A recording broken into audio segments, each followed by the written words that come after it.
Where do you want to go next?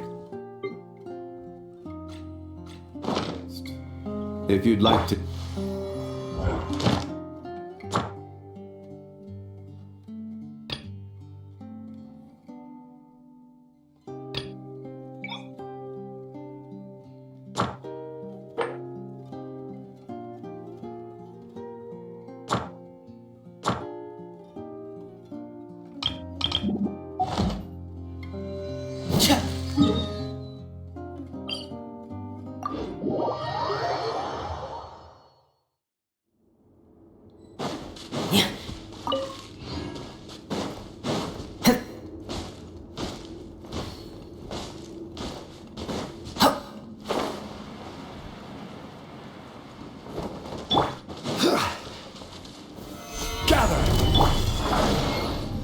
And voila!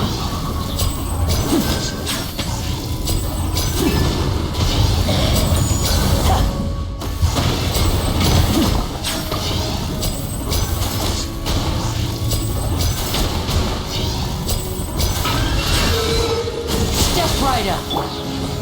Stabilize.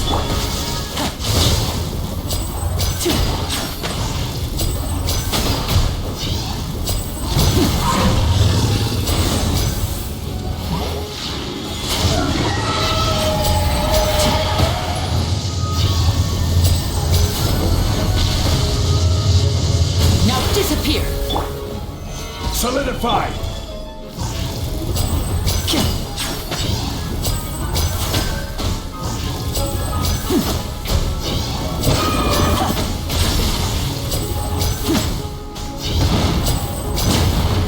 Step right up.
Hey, you over there?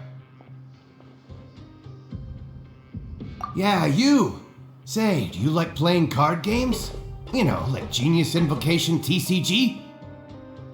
You TCG players are like mint in the wild, literally sprouting up everywhere. Hey, come on now. What's wrong with finding fellow Invocation aficionados? Anyway, care to join me for a game? Alright. No pressure. But why would you be looking for people to play Genius Invocation in a place like this? Don't people usually come here to fight?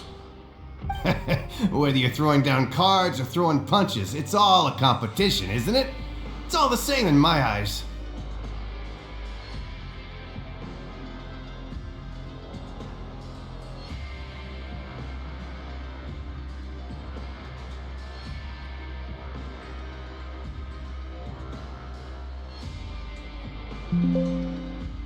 There are lots of card players here in the fortress. When I saw you, I immediately thought, hey, even outsiders from other nations play cards. So I came over to say hi.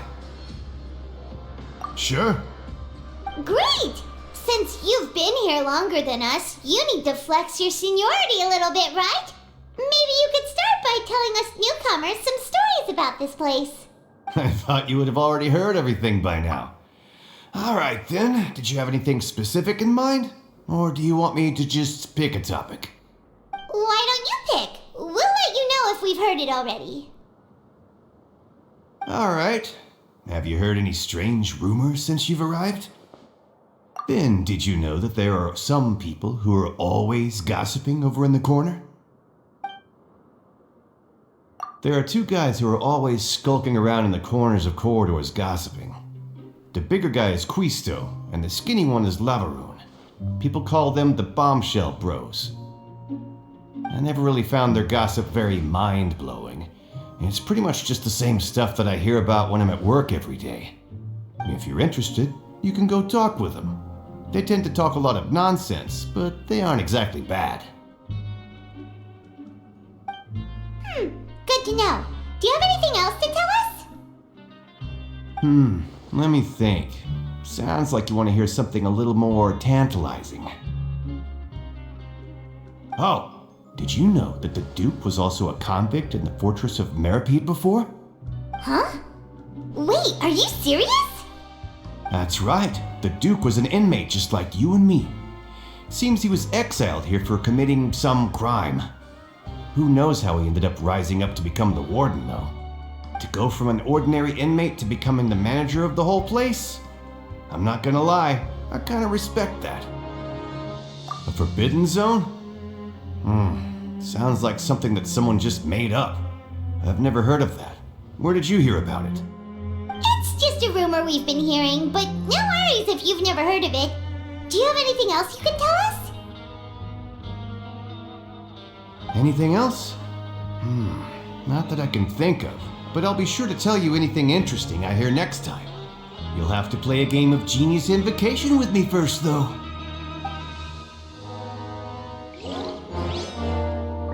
See you later.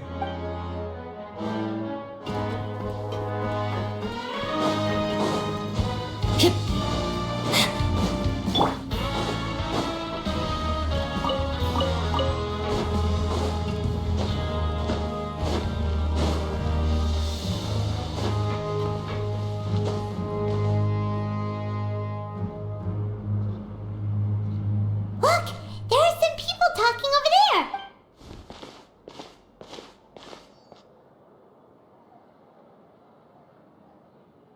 If you ask me, those pompous parasites on the surface act like they're all a bunch of aristocrats. Do any of them give half a hoot about a bunch of dogs like us? Hey, speak for yourself, mate. I'm no dog. Oh, you think you're special or something? If you're here, then you're just a convict like the rest of us. I've heard that even if you're released after serving your sentence, going back to life on the surface ain't any better. Once a criminal, always a criminal. Or marked for life. I don't buy that. Hey, how cool would it be if the whole world was destroyed by a giant flood and everyone had to start over from nothing? What kind of filthy bilgewater are you spewing? I have family up there. You best shut your sewer hole with talk like that. Listen, things ain't so great on the surface, but who says that you have to leave? I've heard that you can still stay here and work even after you've served your sentence. Not bad if you ask me. Who wants to live in the ruddy overworld anyway? And what makes you think they'd want to hire someone like you? It's one of the great mysteries of the universe, how someone as useless as you is so confident. Whoa. Sounds like they're really unhappy about the overworld. Speaking of which, Paimon never heard anyone use the words overworld or underworld when we were living up there. Is it only something the inmates down here say? That's true.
There's a group of people over there.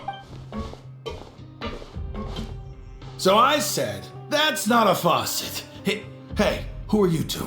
Why'd you come over all of a sudden? Oh, sorry for eavesdropping. Sounds like you were talking about something private. What's the matter? They're just looking to join in on our fun, that's all. Hey, don't pretend like it's okay for them to just interrupt us like that. Yeah, fine. You're lucky we don't mind extroverts that much. You hear that, Quisto? What nice! Your expressions tell me you're looking to hear some juicy info, am I right? But before that, it just so happens that I know you two. Really? Are we that famous? You kidding? How often does anyone get a personal tour led by His Grace himself? Practically everyone was talking about it. Word has it that you also caused quite the kerfuffle. A little mistake, huh? I like the way you put it. You see, people with a good attitude can join our group anytime, unlike some of the others here. Your group? I'm Quisto, and this is Lavaroon. People usually call us the Bombshell Bros, but don't worry, we're not playing with bombs or anything. It's just that our information is always so explosive, and we blow minds on the regular. So, you two really like to gossip? Whew, you sure know how to embellish. No, you don't get it. Knowing intelligence will make things better for you here. For example, knowing who's working with whom, who has the latest rumors, who's not getting along. Wouldn't you like to know all that? Whoa, all this info's worth something, you know? You should prove you're worthy of it. I don't mind him. Quisto's always this way. Just play nice and say something to massage his ego. The welfare meals. Talk about the welfare meals. Right. That meal we had yesterday was super delicious. Paimon can still taste it whenever she closes her eyes. Is that so? To tell you the truth, I've been helping out with making those welfare meals. I've been working as a kitchen assistant for about a month and a half now. Oh, so you're the one who made those delicious steaks. Amazing. You could be a professional chef. You are correct. I am a true professional. In fact, I even went to culinary school. But enough about that. Since you like my cooking, I guess that means we share similar tastes. Listen carefully. This little bombshell will help you learn what's really going on here in the fortress. Listen, kids. The power structure within the fortress is quite complicated. The overworlders couldn't care less about us down here. We're basically dogs to them. You've already met the one person here you should never cross, the Duke, Risley. He knows more than you think. And if he doesn't care about something, then he often doesn't bother dealing with it. Those who have the Duke's attention get all kinds of special perks, even better treatment in the infirmary. I know who you mean. It's that Jurier character, right? I don't think there's anything useful about him at all. Why does he visit the infirmary practically every day? Is it normal for anyone to be going in and out of there so often? If you ask me, he's just faking it to get out of work. But did you know that Churia was a talented researcher from the Fontaine Research Institute before he came here? There's no denying that. I don't care if he was a researcher that could turn dirt into Mora. Once you're in the fortress of Meripede, you're just another inmate like everybody else.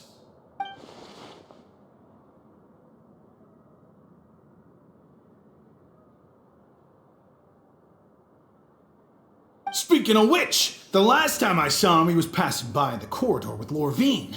I also heard they started arguing in the library and got into a fight, right? Guess that's just how terrible of a guy he is. You mean he hit a woman? Wow, I never imagined he was that bad.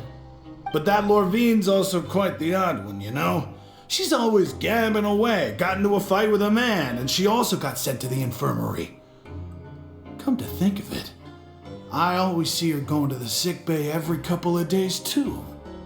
Huh. Wait a second. You don't think? Do you think could it be that they're secretly meeting there to go on dates? But it's really hard to imagine. After all, I do remember seeing Lorvine beat Juria to a pulp that one time. And we might be overthinking things.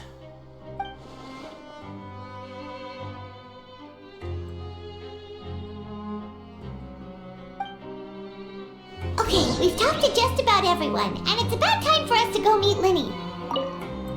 Is it really all right for us to talk about people? That's just how it goes. Yeah, I guess you're right.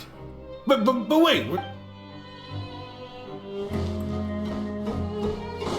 According to the card he left us, we should go meet him in the production zone.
Huh?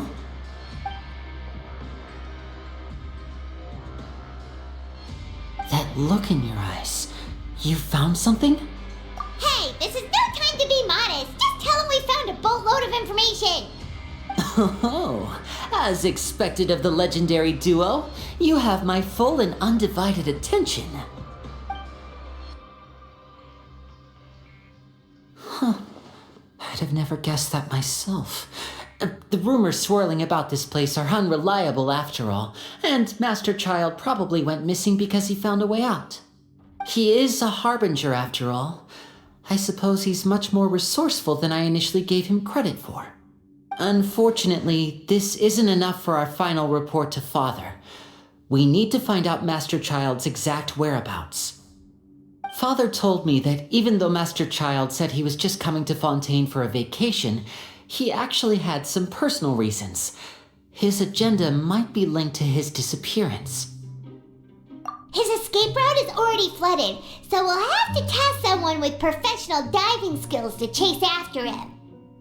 Well, when you put it that way, it's obvious that only Fremine would be up to the task. Bingo! Is he around? He's working today. Coming here as a group would have attracted too much attention. I'll talk to him about it later. No need to thank me. This was always a part of our mission after all. Honestly, I'm far more impressed by you guys managing to collect all this information right under Risley's watchful eyes. Collecting information has always been our strong point. Now, let me think. To find out more information, Fremine will have to retrace Master Child's original route. And if he's to do that, he'll have to set out on the next pipe cleaning day at the earliest. That's 6 days from now. And after that, he'll probably take another 2 or 3 days to return. You can even estimate how long it'll take for We've been working together for a long time. We know each other's capabilities like the backs of our hands. Traveler, what say you to meeting here 9 days from now? We'll be able to pick up Fremine while we're at it, too. Oh, and there's just one last thing we'd like your help with. Though we can just sit back and wait for Fremine's report on Master Child's whereabouts, we still need to make more progress on the investigation of the Forbidden Zone. Fremine's no master of disguise. Lynette's still working on getting intel from the other areas, and I'll need to spend some time helping Fremine prepare for his diving mission. So, you are the only ones we can count on. What do you want us to do? Will it be hard? Well, I won't call it easy per se, but I think you'll be able to pull it off. Listen carefully. You'll need to find an excuse to get into the infirmary and investigate the room and environs. You've mentioned several sketchy-looking people always meeting at the infirmary earlier, so it probably has something to do with the secret we're hoping to uncover.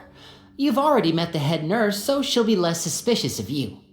Investigate the internal structure of the infirmary and any active dealings within, and pass those on to me alongside anything else you're able to discover. But also, there's no need to take risks. Don't forget, safety always comes first. No, when it comes to intelligence gathering, I'd never consider you to be an amateur. Didn't you say it yourself? It's always been your strong suit. I'll believe anything as long as it comes from you. So, please prove your prowess to me once again. All right, then we'll head out as soon as we finish our prep. Let's go our separate ways for now then. Don't forget, we meet here again in 9 days. Stay safe.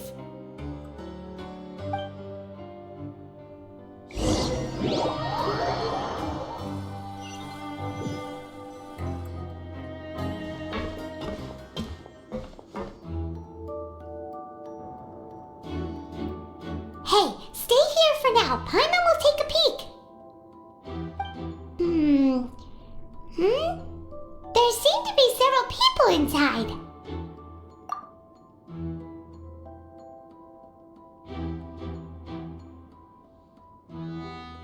Right. I feel like this. It's not impossible. Oh.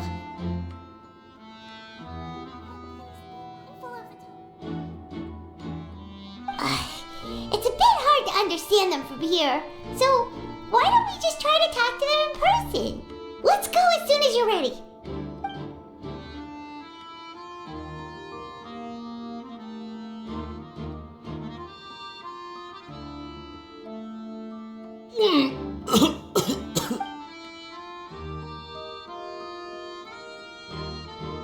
Someone, please help! He's sick!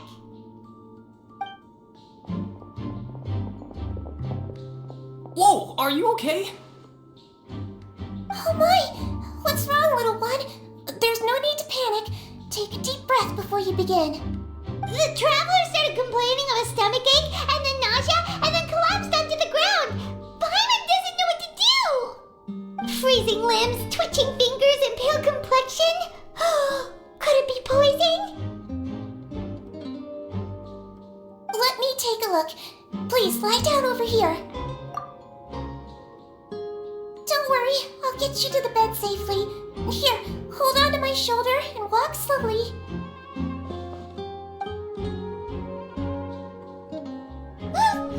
You can do it, traveler. Don't apologize. You're sick after all. Now, please relax. I'm just going to do a preliminary checkup on you.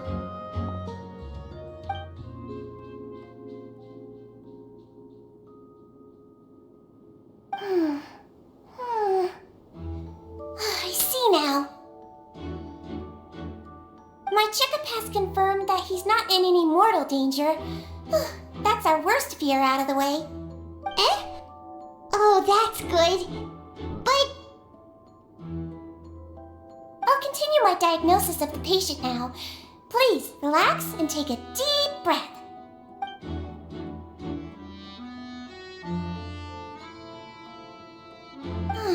Don't sense serious damage to your organs either. Does it hurt when I press here? And here? Huh? The base on my initial checkup, there shouldn't be a problem here.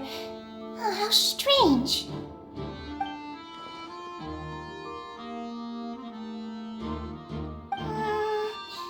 What about here? Does this hurt? Oh, I understand. So that's what it is. I think you just ate something that disagreed with you. That's all. Nothing too serious. Outside of a pretty bad stomachache when it decides to act up. So that's what it is. Thank goodness it's not anything more serious. And there have been other inmates complaining about the food recently. I'll inform our head chef, Mr. Woolsey, of this problem as soon as possible. Congratulations! The health risk is incredibly low, so you should recover within a couple days. Why don't you take a rest here while I go get some medicine for you? Miss Levine, I'll have to trouble you to help me look after this new patient while I'm gone. Very well. And she hopped away just like that.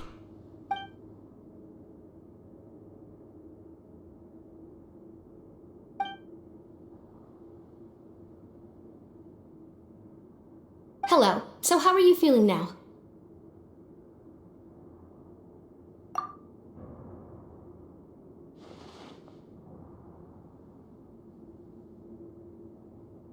His stomach ache's really bad. He was stumbling about the whole way here, so Paimon's really worried.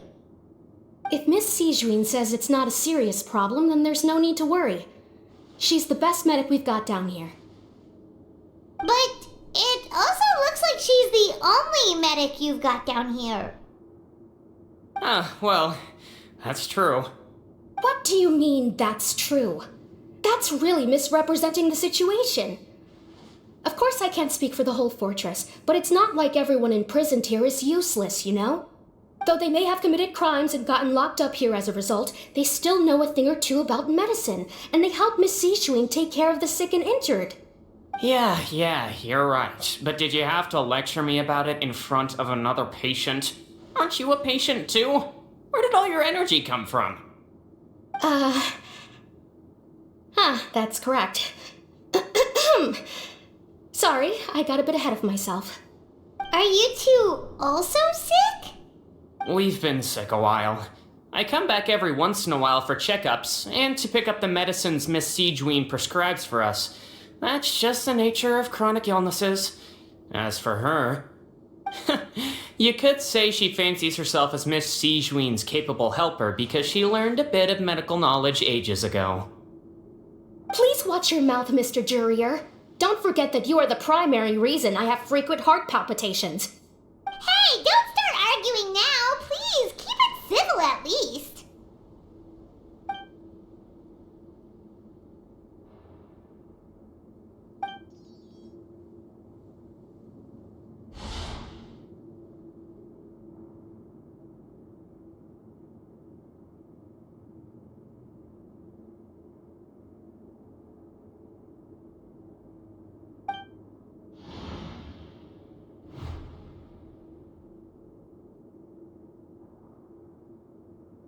Hey! There's no need to fight! Everyone will be released someday, so there's no need to argue over silly things like this!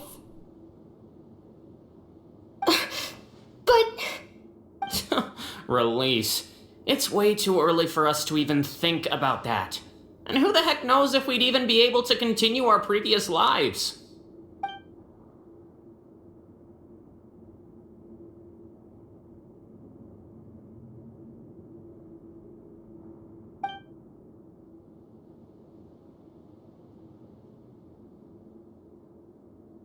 Please allow me to end this boring and useless conversation.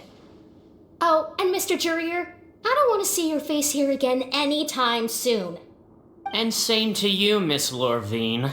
Anyway, that was more than enough rest for me, so I'm going to get out of this excessively noisy place. See you later, everyone. He just slowly walked off like that? That's just what he's like. I'm sorry you had to see all of that. I'm Lorvine, and that's...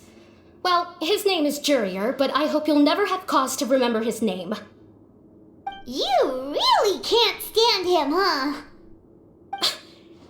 I mean, can you blame me? Who would like someone who's as arrogant and obsessed with weird research topics as he is? But there's no need to keep dwelling on him. I'll accompany you two for a while. Miss Seashween should be back soon, and I'm sure you'll feel better as soon as you've had some of her medicine.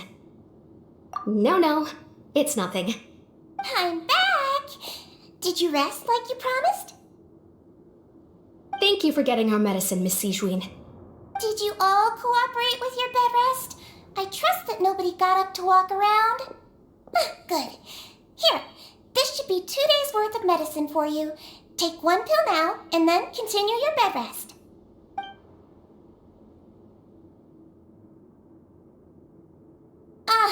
Miss Levine, I left in a bit of a hurry just now. Do you still remember if we discussed the color of the pill that you should be taking today? I remember. You said it should be yellow.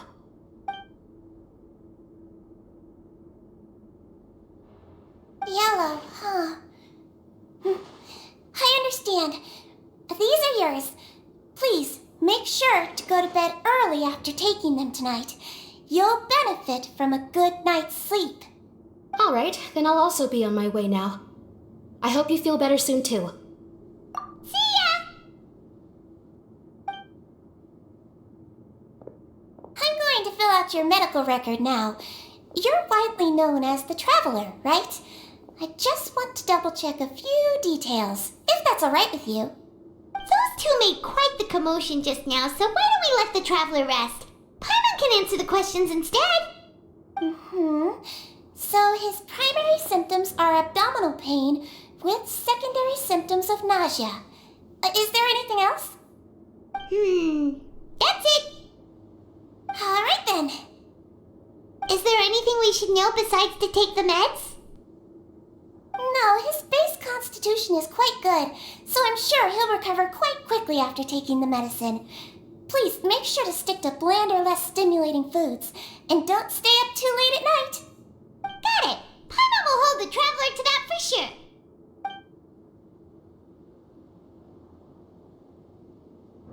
Oh, you're going to take a nap already? Okay then, you get some rest.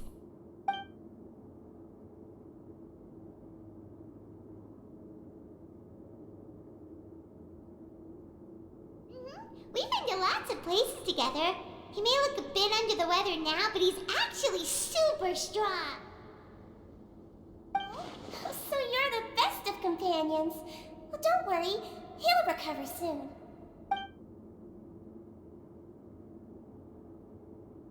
You're awake.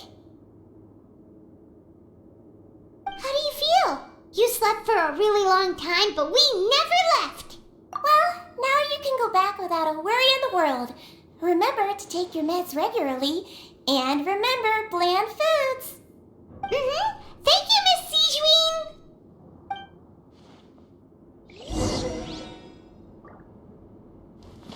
Seems like a lot of people have been coming.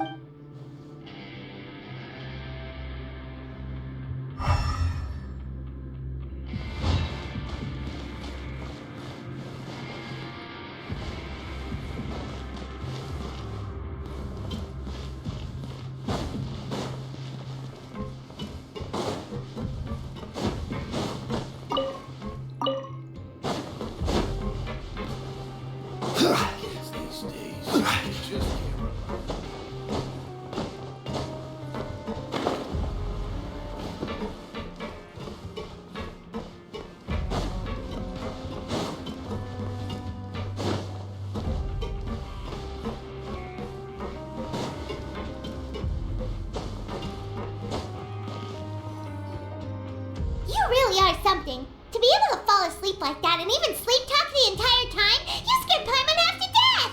No, but you kept mumbling things along the lines of, Pyron, don't take my grilled fish, and put down the Adeptus Temptation now! Paimon talked with Seashween the entire time you were asleep. She seems like she's just a sincere nurse, and Paimon didn't notice anything unusual in the room. Are you sure we're not going off track with the infirmary?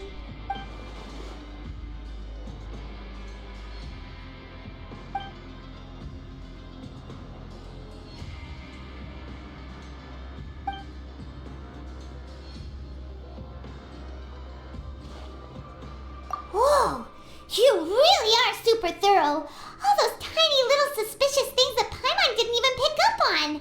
We've got to give the info to Linny.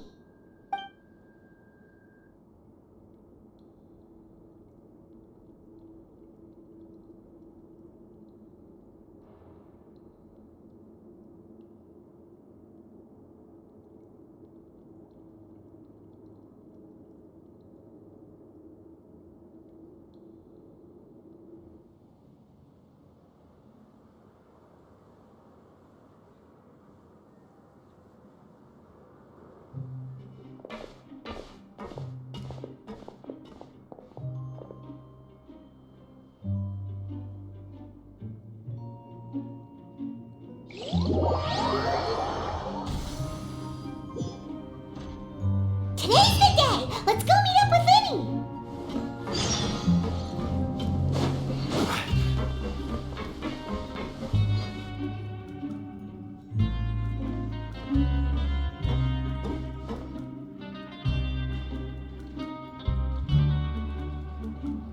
Oh!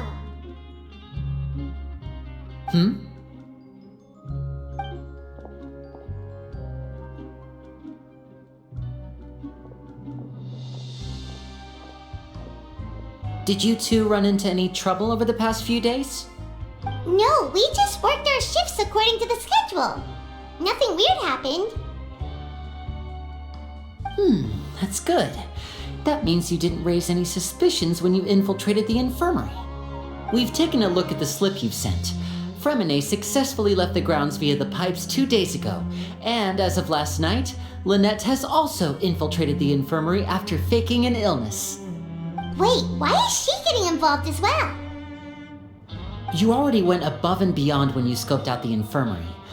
To put it more bluntly, even if we were to view that as something you did in exchange for Fremine's help, you've already done more than enough. Infiltrating a guarded stronghold is a different kind of job from a one-off investigation. We want to avoid using the same faces over and over and reduce the amount of suspicion that will fall on any given person. Lynette also felt like you have already taken the first step for us, so she should be the one to finish the job. So that's what Lynette thinks.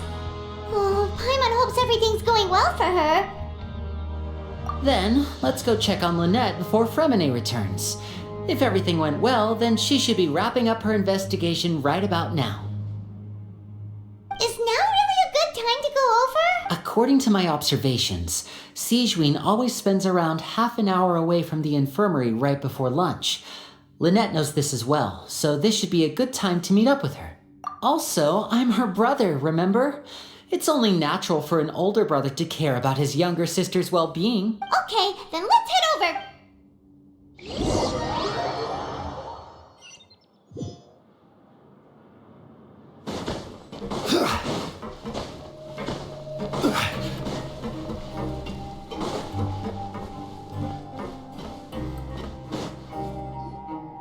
Lynette should be here right now. Huh. Strange. As expected, Sigewinne isn't here, but why isn't Lynette here? No, Lynette rarely deviates from the plan. We agreed that if she were to... Unless... Let's see if there are any clues around here. We can... Okay.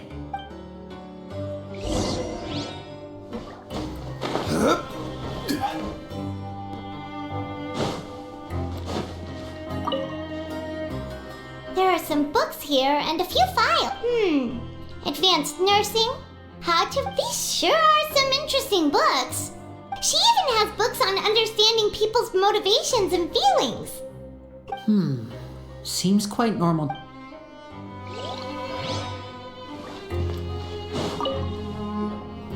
None of the beds have any signs of having been slept in. That's the one Lynette must have used, right? She would have said her migraine was having a particularly bad flare-up. Generally speaking, the head nurse would then ask her to lie down and rest, which means either the head nurse didn't return the entire time from when Lynette laid down up until she left the bed, or the nurse intentionally left it this way.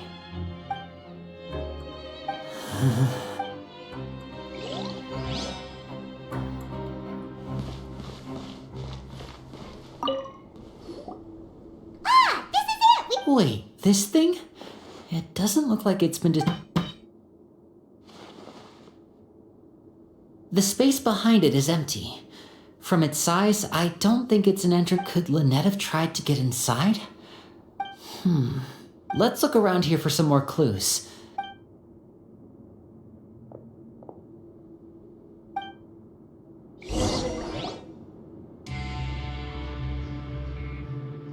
Hey, you guys, there's a slip of paper over. A slip of paper? It's right over here, and there's a bunch written on it too. It reads, "Out of respect for your usual practices, I'll use a piece of paper or card." This is... Is that all? The back. Show me! Now! That look on your face. Would you care to guess where Miss Lynette of the Fatui could be right now? No. Could she have? Is she already? Wriothesley. Did he deliberately leave the infirmary unguarded to use it as bait? Wait, you mean he was aware of our goals from the very beginning? But why?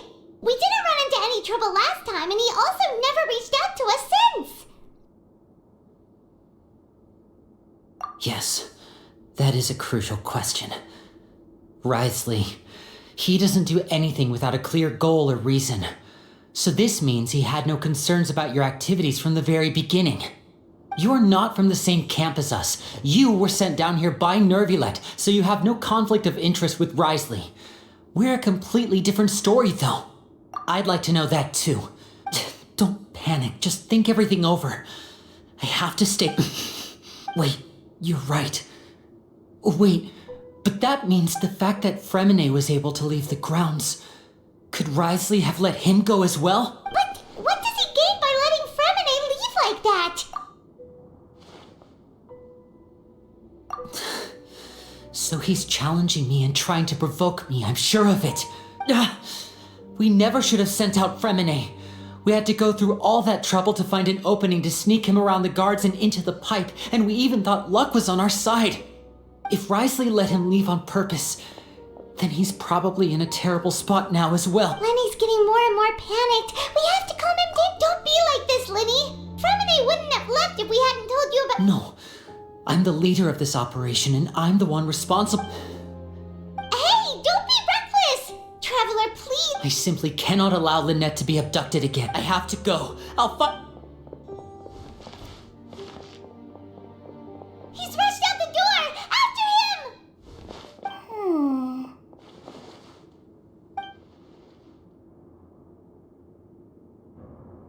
Right. I feel like we still have some room to make changes on these details. It's not impossible, but it'll require extensive testing. Is that so? Very well. Then please be mindful of the time. Huh? Is someone? Pack everything up. Whoever's outside is eavesdropping. They'll probably come in once we stop talking. Someone! Please help! He's sick!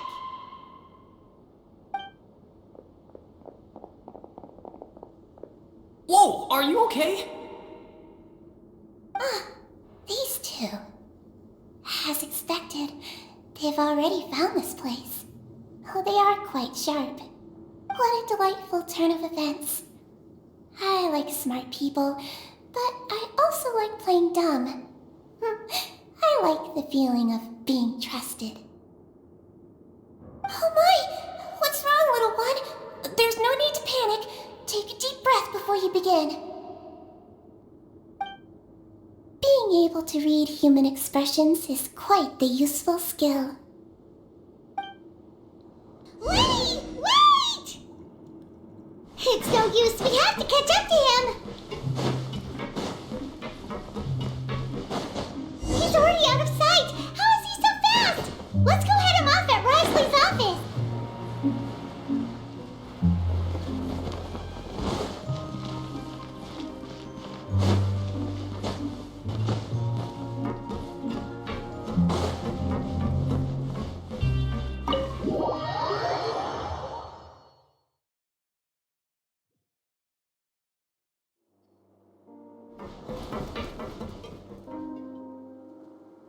Come out and face me, Risley! Aren't we at an administrative office space? Why don't you at least try to follow even a couple rules from the fortress's indoor management regulations? What did you do to my sister? I ran into the young miss at the infirmary. I'd heard that she was suffering from quite the migraine, so I decided to invite her over for a cup of tea. I do have some teas in my collection that can work wonders against such an illness. Stop joking around! Where did you take my siblings? I have also heard that your performances are quite the spectacle. Miss Lynette would sometimes enter a box filled with water, only to emerge the next second from another place altogether. Maybe she'll appear behind you right now if you were to turn your head. Is he trying to trick me into turning my head? No, he's probably not looking to attack me right now. All of the hostages are in his hands, and he's even in the mood for small talk. That means Lynette is probably still alive. You knew we were investigating the infirmary from the start, so you deliberately aroused the traveler's suspicions and baited us into continuing our investigation just so that you'd be able to kidnap Lynette. As for Fremine, no, you probably didn't even interfere with Child's escape. You let him go so you could purge the Fatui members that we had planted into your ranks. There was no need to do so. The Fortress of Meripede is a pretty pleasant place. Most people enjoy their lives here. The only ones who act differently are those with personal agendas. It was quite easy to identify your colleagues. You removed our original members and spread the news of Child's escape so Father would assign our team to come down and investigate.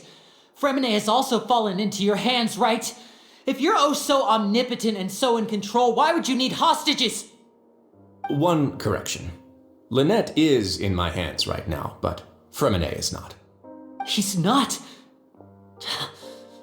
What do you really want? Lenny! Oh, wonderful. Everyone is here, so I'll only need to say this once. Thank you so much for cooperating with me. Eager and to the point, I see. Alas, only Miss Lynette is currently having a cup of the fortress's finest tea. Although, as per your original plan, Mr. Fremine should also have returned to the fortress by now. But he has neither shown up within my gates, nor has he been taken into any kind of custody. So where do you think he may be right now? Wait, you can't mean you locked him outside in the sea? I closed the fortress's gate to the outside world. That's all. Fremine's a star diver, so he should be fine, right? No, we're still here, so he definitely tried to find a way to come back for us. So we can't assume he might have made a break for the surface. But why would I do this, you may be asking? To have an audience with you, of course. My intel tells me that Mr. Linney is a great magician, so it's only natural for me to want to have some cards of my own when it comes to negotiating. Besides, I do recall you mentioning to Miss Lynette that you've always wanted to have a face-to-face meeting with the Lord of the Fortress of Meripede, regardless of whether it was in a personal or a professional capacity. Well, you got your wish. So, you've been keeping tabs on us before we even set foot in the fortress. Some of my folks just happened to hear a thing or two, that's all. In any case, I will be straight with you. I was willing to play dumb and turn a blind eye, so we had a pleasant few days playing games together here. But once you started focusing on the Forbidden Zone, all of that changed. Mr. Linney, the cards are stacked against you right now. Miss Lynette is in my hands, and Mr. Fremine is still slowly being pickled out there in the brine. You know just as well as I that he cannot last out there forever. You need do but one thing to guarantee their safety. I would like you to contact your superior, and ideally invite her over for a cup of tea with me. You want to see Father? But why should she bother giving you an audience? Well, if she cares for the well-being of her dearest children, she should have plenty of motivation to join me for a parents' evening. I've heard that the bonds between the members of the House of the Hearth are like the bonds of family. I don't see why she would refuse. Why did you think Father sent us to handle the Fortress of Meripede? This place is basically a no man's land. It wouldn't be fitting for anyone as important as a harbinger like Father to come here in person. Oh, I see. so it's because she doesn't care for my place here. That's such a shame. After all, I've amassed quite the tea collection. I was looking forward to sharing it with her. Both Monsieur Neuvillette and Lady Farina have already received many samples as gifts. Was this the extent of your master plan to get to Father? No matter how much pressure you may put on me, I won't allow you to use us to blackmail her. You people really are difficult to get along with. All I'm asking for is a face-to-face conversation. Does she truly have no interest in the fortress's secret? Mr. Linney, you have one last chance to invite your father here. If you refuse... Linny!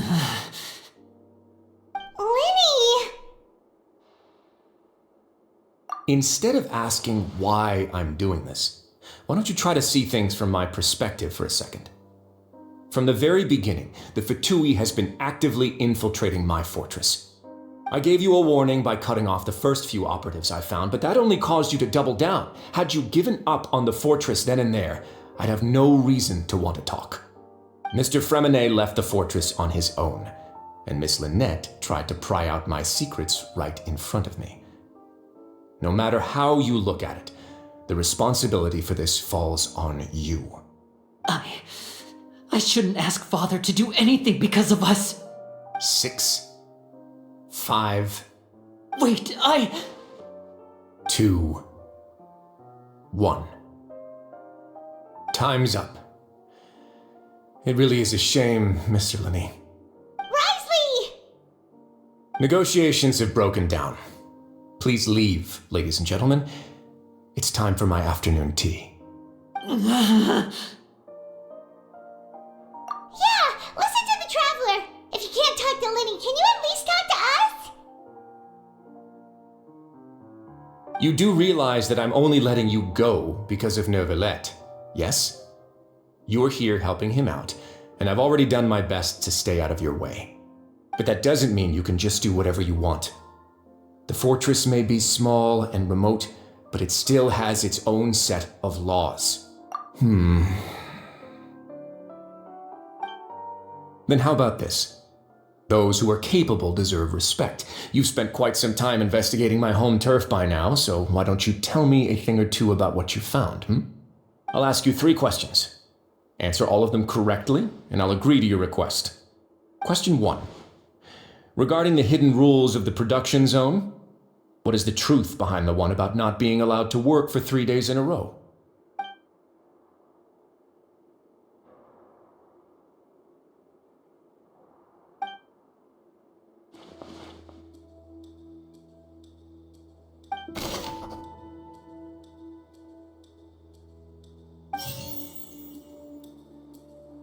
I've been told that the infirmary is always empty for the half hour just... The Fonta promoter has been struggling because he doesn't recognize the real value. We often see Miss Sigewin observing the prisoners at work near the Fonta's internal report suggests that they're starting a new trial of an unnamed and unpackaged product. We often see Miss The research notes said that the Melazine race perceives the world very differently from According to Collins, the Pancration tournament only took place because the Fonta's internal report suggests that they're starting a new trial. I've been told that the infirmary is always empty. The Fonta promoter has been struggling because he doesn't recognize. The research notes said that the Melazine. According to Collins, the Fonta promoter has been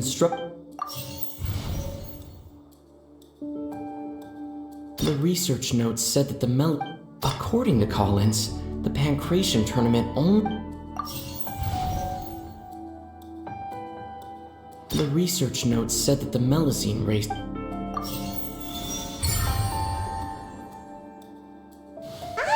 that's what's going on. Paimon understands it now. Who would have guessed?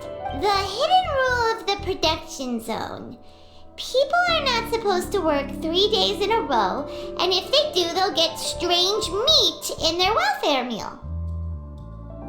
At first, we thought this strange meat must have something to do with the people who disappeared, but in reality, prepared by Sijween, the head nurse. She often visits the production zone to observe the workers' health and makes a note of anyone who has worn themselves out after 3 full days of work. Out of her sense of duty as the head nurse, as well as her genuine concern for the workers' health, Sijween visits the cafeteria right before lunch and cooks an extra dish for those who can use the stamina boost. Sijween has only the best intentions with her surprise gift and doesn't want anyone to find out about what she does. However, unfortunately, Melusines as a race perceive the world differently from humans, and their sense of aesthetics is even more alien to us. The recipients of her lovingly prepared special meals cannot taste the care within and usually just freak out. Are we on the right track? Not bad. You've uncovered Sijween's secret and even guessed her intentions correctly as well. It's nice to know that her efforts have not gone unacknowledged. All right, now for my next question. There are also some hidden rules in the Pancration Ring, including the one that you're not allowed to support both sides of a fight. Why is that?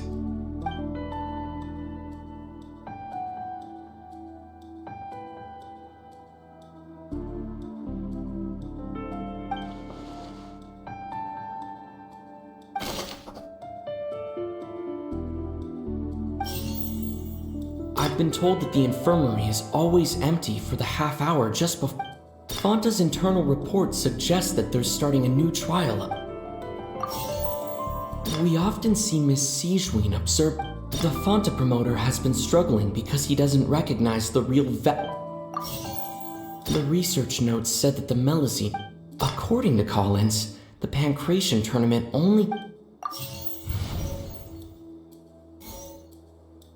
I've been told that the infirmary is always empty. We often see Miss Sijween observing the Fanta promoter has been struggling because he doesn't recognize the real value of coupons. Meanwhile, the research notes said that the Melusine race According to Collins, the Pancration tournament only took place because I've been told that the infirmary is always. Fanta's internal report suggests that they're starting a new. We often see Miss Sijween. The research notes said that the Melusine rate. The Fanta promoter has been struggling because he doesn't recognize the.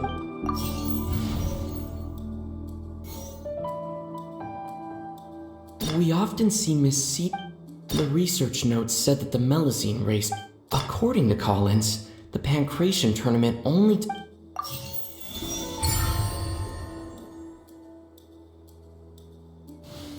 Paimon gets this rule too now, so there really was nothing to be afraid of. That hidden rule of the Pancration Ring is about how, people get scared when they see it because they've subconsciously begun to associate it with the missing boxer. But really, it's just a bottle of the latest yet-to-be-named and packaged new Fanta trial product. A blood-red drink. It's no wonder even Fanta's own staff were questioning the company's decision-making. The company, facing backlash from its own staff, decided to try to trial the product on a smaller scale to see how it might be received by customers. They came to the fortress of Meropide and offered to sponsor the Pancration tournament so they could push their new product. But the Duke completely refused to even entertain the idea. The Duke, knowing how valuable coupons are in the fortress, knew that only total idiots who didn't understand their true value would bother buying a Fanta product here. And so, only those who proved their stupidity by being dumb enough to bet on 2 opposing sides of the same match were selected to receive the drinks. I acknowledge the effort you've put into bringing the truth of this mystery to light. Although, based on your description, that Fanta promoter is a bit too careless with his words, I may just reconsider my collaboration with the company. All right, and here's the final question. What's the secret behind our head nurse and all of her patients in the infirmary? Stop your cruel and pointless games, Risley! You know that we haven't finished our investigation, so there's no way we can answer the last question. The thought of sparing Lynette and Fremine never even crossed your mind! You'll pay for this! Ah! Lenny, are you alright? Oh, close one. I owe you, Sigewinne. That was a fantastic shot. It was nothing, Your Grace. Sigewinne? Though this gun may look like a toy, it's actually fully functional, as I just demonstrated. Sigewinne... You... Not at all. I am merely a resident of the fortress, and thus protecting it is my duty. When Monsieur Nervulette asked me to come here, he told me that my job would be to take care of the well-being of everyone here. But if you mean what you just said, then isn't Linny someone you should be looking after as well? Isn't he a resident here just like the rest of us? But I really am just doing what Monsieur Nervulette told me to do. Everything I did, I've done to protect them. Had I not, they would be in far more dire straits right now. His Grace knows it too, right? Your Grace? Mind proving my innocence to them? My dear Sigewinne, whatever shall I do with you? Would it have killed you to just wait another minute or two? Well, it's nearly time after all. The way you do things can be truly frustrating sometimes, Your Grace. I figured I should try to talk some sense into you. What are you talking about? What time? Take me if you want, but let them go. How touching. Can you just give me one more minute? Don't be like that, Your Grace. All right, everyone, calm down. 2 more visitors will be arriving any time now. I'll go get a cup of tea. Miss Sigewinne, I leave Miss Lynette in your care. You... What are you doing? I believe I hear footsteps.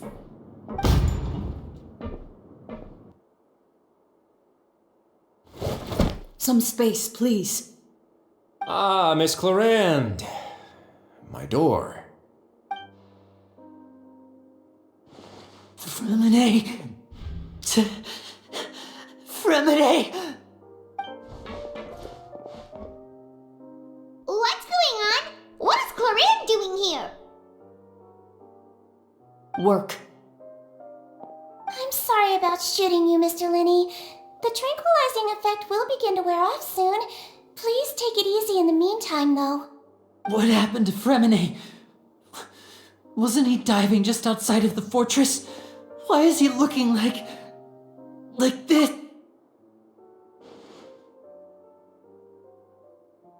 A flushed face, an accelerated pulse. He must have consumed primordial seawater. What did you say? Please, make some space. I'll need to give Mr. Fremine a more thorough checkup. Your Grace, I'll leave the rest to you. I'll talk to Clarande while you get Fremine to where he needs to be. Everything else can wait.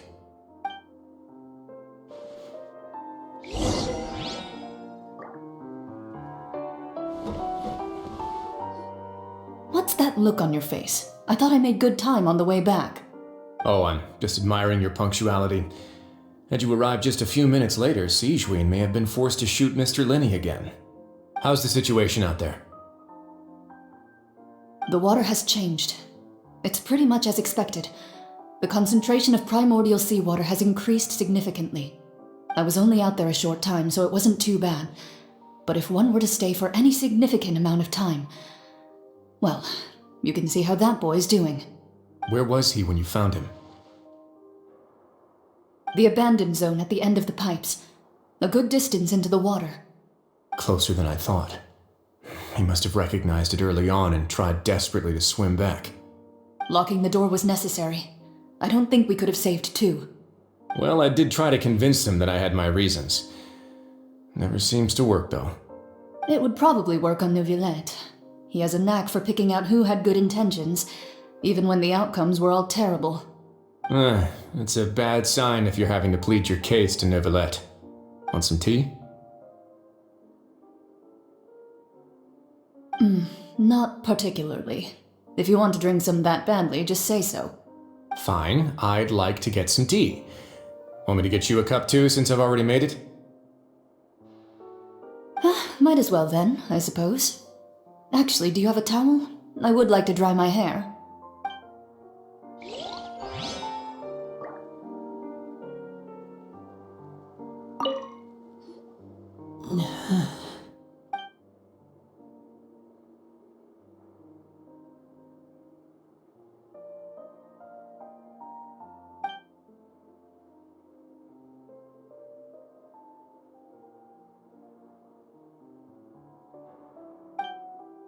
How is he? These symptoms are probably caused by an acute ingestion of a large amount of primordial seawater. Still, his condition is not critical. Of course, it would be best if he stayed for further observation. Let's leave him here for now and move him to the infirmary once he's recovered a bit more. Sorry. I am aware that the infirmary may not be your favorite place in the world at the moment. We do only have a single clinic in the fortress, however. Why would he ingest a large amount of primordial seawater after leaving the fortress? How could that possibly happen? Please, look after Mr. Fremine for the moment. I'll go fetch some medicine and a respirator. Oh, I'll bring Miss Lynette back with me. Where is she? How is she right now? Oh, she just took a nap in an empty room after I tranquilized her. If my calculations are correct, she should also be waking up right around now. You might not believe me, but His Grace and I actually made some snacks and tea for her.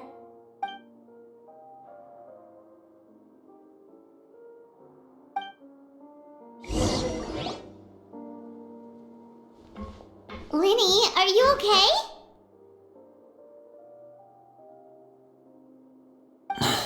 I'll be fine. They're all here now. Don't worry about me. Are you sure? You don't look alright. My hands and feet are still a bit weak, but that's probably just the residual effects of the tranquilizer shot. I'm back, everyone. Lenny! Oh, Traveler, Paimon, you're here too. Fremine? Is he... He'll be fine. But for now, please help me lift him up.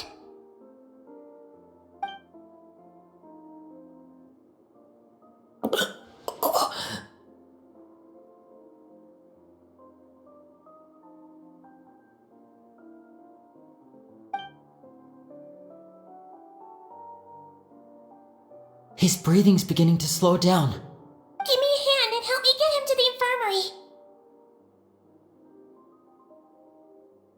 Yeah, I'll take him from this side. Lynette, together?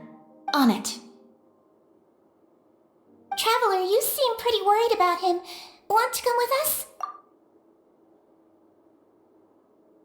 The Duke and Clarinde are gone.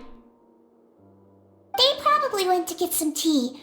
The Duke will explain the truth in just a bit. Miss...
He's awake. Fremine, how do you feel? Lenny. Lynette. We're all here. Where? The infirmary, at the Fortress of Meripede, Mr. Fremine, and you are no longer in any danger. How do you feel? Don't push yourself if you're not feeling up to it. Traveler. Paimon. It's been so long. The sea. There's something wrong with the seawater. It's okay. We can talk about it after you've recovered. No, listen to me. This is really serious. There's primordial seawater mixed into the regular seawater. I don't know why it's there, but no one should touch it. Pipes. Right, the pipes. It's all coming back to me now.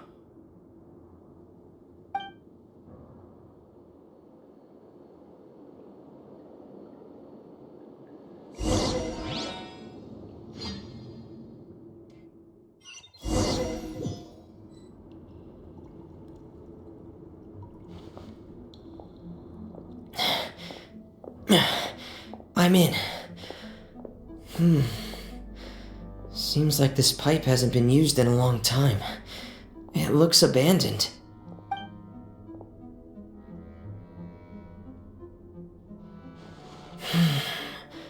Where could Master Child be?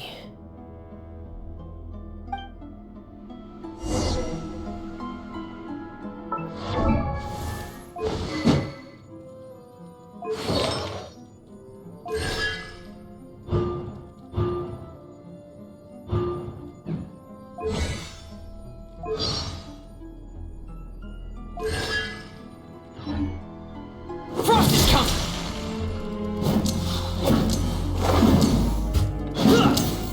Get in gear!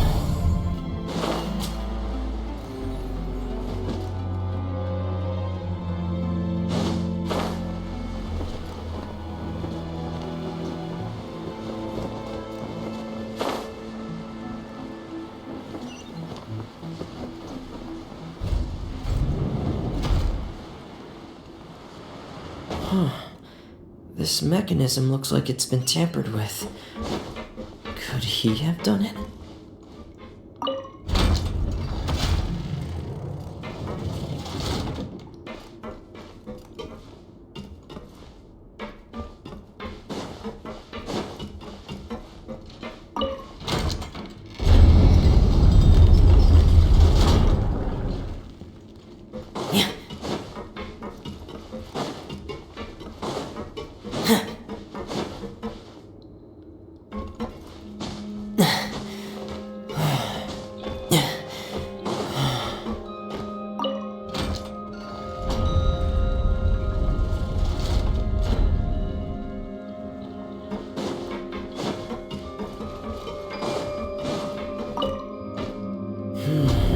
It's getting stuck on something.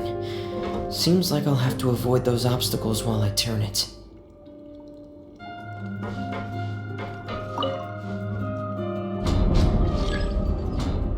Yeah. Hip.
this is where the water starts. Okay. Master Child probably dived into the water. I'll go take a look as well.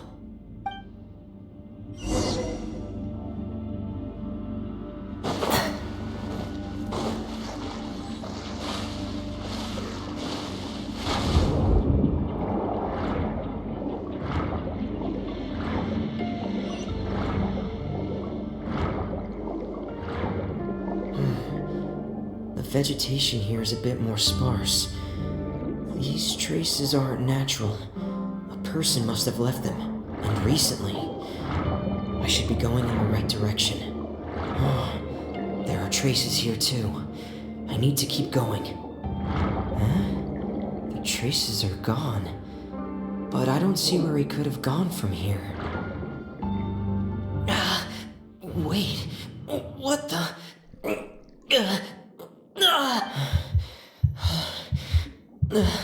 My heart is racing, and it's getting harder and harder to breathe. What's... No good. I have to get back. They still don't know anything about what's going on. If I turn back right now, I should still be able to make it.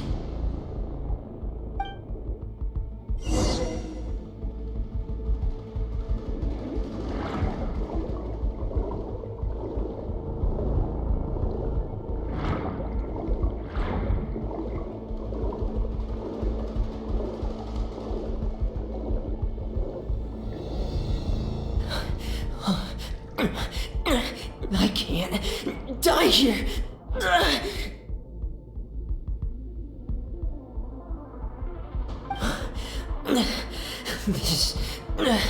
This is bad. I'm feeling worse and worse, and I'm still underwater. I have to push on.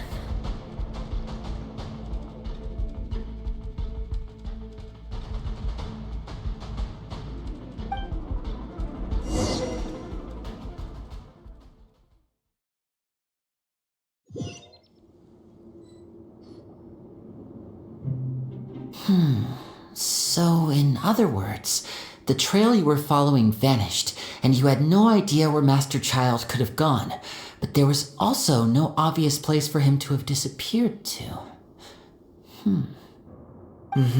That's right. I tried my best to swim back, but I had already put some distance between myself and the fortress, and I just couldn't find the strength to keep going. I probably passed out some time after that, and you know the rest. Miss Clarande brought you back, but we also don't know why she just suddenly appeared at the fortress, or why she went out to save you. Miss Clarande, you say? I must go thank her in person. You're still too weak for Monet. You can go after you've had some more rest. Miss Lynette is right. I believe Miss Clarande will stay here as a guest for another few days, so there's no need to hurry. A guest? Then I can assume Risley was the one who invited her to come down here? You should ask His Grace about that. He'll be able to explain better than me. Yeah, it's about time he actually told us what's going on. Wanna come with us, Liddy? No, please go on without me. I don't want to leave just yet. Linny. The logical part of my brain is aware that we're safe right now, but I still can't bring myself to leave. Both of you are just in danger. Understood. In that case, I'll leave the infirmary to you. The Traveler and I are going to head out for now. Thank you.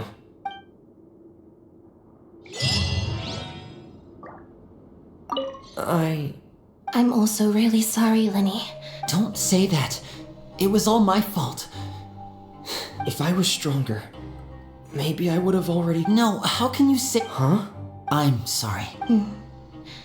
What I'm hearing is, we all dropped the ball at some point during the mission. So the responsibility falls on all of us. Yeah, that's right. Lenny, we understand that you're worried about us, but we're worried about you as well. Please don't blame yourself. We want you to keep your spirits up. Yeah.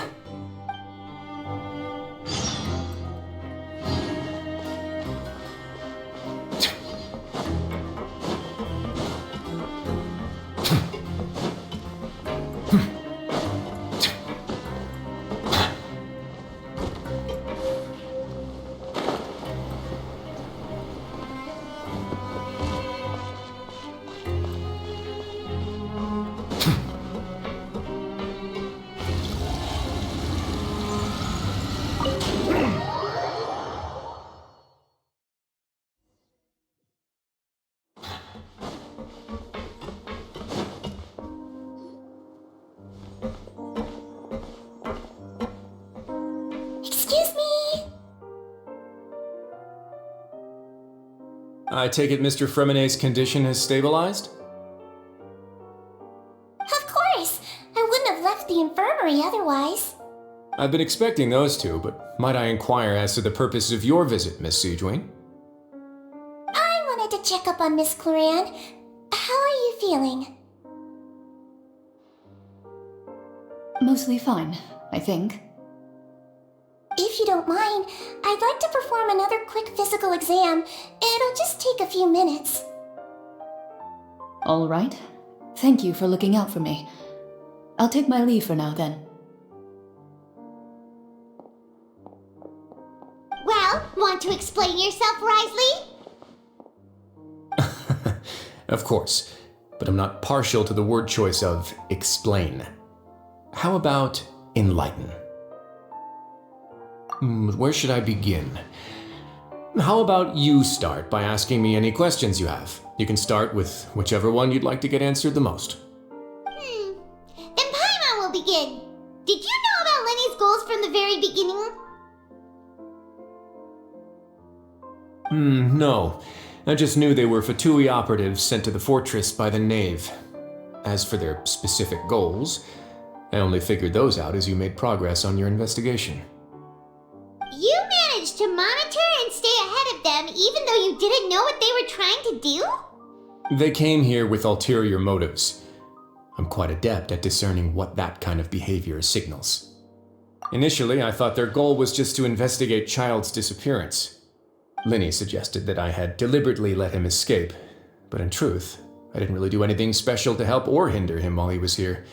Everything he did, from finding helpers to leaving this place, he did on his own. Of course, it's inevitable that the Knave would make a big deal out of her fellow Harbinger's unexplained disappearance.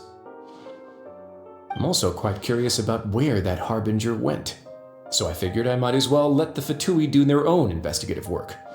All I care about is the answer. So you were hoping Lenny's group would just do your work for you! You make it sound like that's a bad thing. Unfortunately, things didn't go as planned. I assume that Fremonet has told you already the ratio of primordial seawater around the fortress of Meripede is on the rise. The Forbidden Zone has always been Lenny's target, and you got roped into that investigation after running into him. I began to intervene out of concern for your safety, and also to prevent the fortress from becoming entangled in more irksome matters. Are the rumors true? That you're also a former criminal? Why would you put it like that? Isn't staying here all day and serving as the manager of the fortress a kind of sentence unto itself? Another form of prison? I just happen to have some support from the rest of the inmates. That's all. Oh, right! Paimon wanted to ask, who invited Cloran down here? Me, of course. I paid her good mora to come down to the fortress for some field work. As a champion duelist, Miss Cloran could be considered to be an independent party. I needed to find an exceptionally capable person to help me get through the impending crisis. And saving Fremonet was part of that crisis? You can think of it like that, yes. Credit where credit is due, that boy is quite adept at diving. Had conditions not been as hostile as they were, he probably would have found the missing Harbinger already. That's not something you should be asking after. Neuvillette only asked you to investigate Child's whereabouts. All I need to prove to you is that the Forbidden Zone had nothing to do with the Harbinger's disappearance. That should be clear now that you've spoken to Fremonet. But we've already uncovered that there's something wrong with the infirmary, and we've answered a bunch of questions that you threw at us. Isn't it about time that you answer our last question in return? You make a compelling case. Do you really want to know the answer that badly? Yeah, Paimon really wants to know. Even if the truth may not be pleasant? Follow me.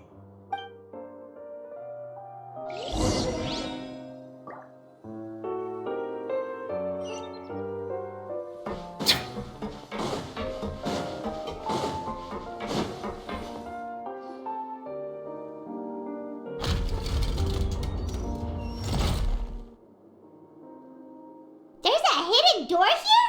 And a whole basement behind it? Huh. You're pretty good at hiding stuff, Risley. It seems you've forgotten just what kind of place the Fortress of Meripede is.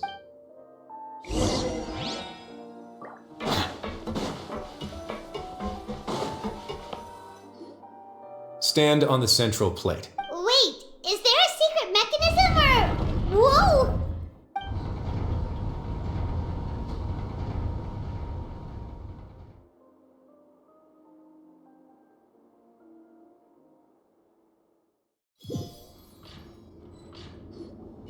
So, this is the Forbidden Zone? Honestly, for a place so well hidden, Paimon sure doesn't see anything special. What a huge door! There are 3 such isolation gates in total. Generally speaking, I'm the only one who's allowed to go inside. Hence the name Forbidden Zone.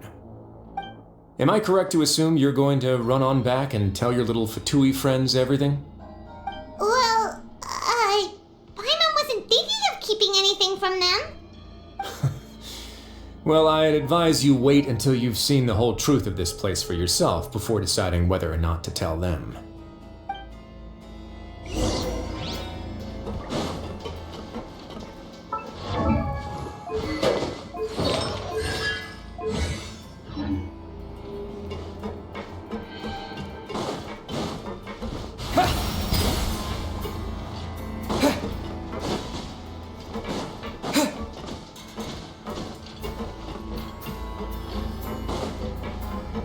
Water jet!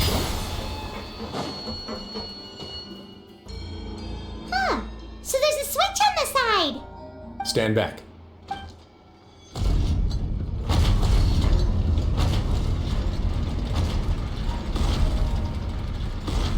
Whoa, they all just went up one by one. Go on, have a look.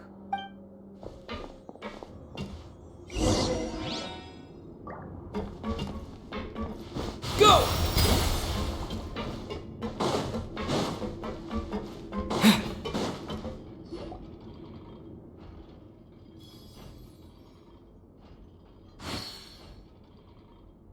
I've been interested in what lies beyond that gate ever since I assumed leadership of the Fortress of Meripede. Of course, it would be unwise to recklessly open it, but it'd also be risky and negligent to simply ignore any potential danger that could be behind it. The readings on that dashboard have not budged since the day when I first laid eyes on this place. But over the past year, the needle has crept upwards from its original position, likely because some parameter it's been tracking has changed, if only infinitesimally. Normally I would have ignored it, but I happened to have some free time when I noticed it, so I investigated. Any guesses what the reading could be tracking? Very reasonable guesses. I've considered both of those as well. Unfortunately, our dashboard is tracking something less ordinary. The temperature should vary with weather and climate changes, so for something that rarely shifts, the water pressure is more likely. We ran a few tests to increase the pressure from the outside, but the readings didn't change at all. Later on, a few more possibilities occurred to me, such as a potential connection with the primordial sea. I began to make a few preparations based on that hypothesis. Over the past few days, the needle has moved again. With that, and the symptoms that Fremine displayed after leaving the fortress, I can now confidently conclude that the readings represent the concentration of primordial seawater in the seawater nearby. The concentration of primordial seawater? But we're already under the sea! And that is precisely the problem. We're at the bottom of the sea, and now we're surrounded by toxic seawater. Somehow, primordial seawater got mixed in, and the concentration is steadily rising. Yes, that's very likely. But forget about the two of us! Not even Neuvillette knows where the primordial sea could be, much less where we could find and plug a leak. Oh.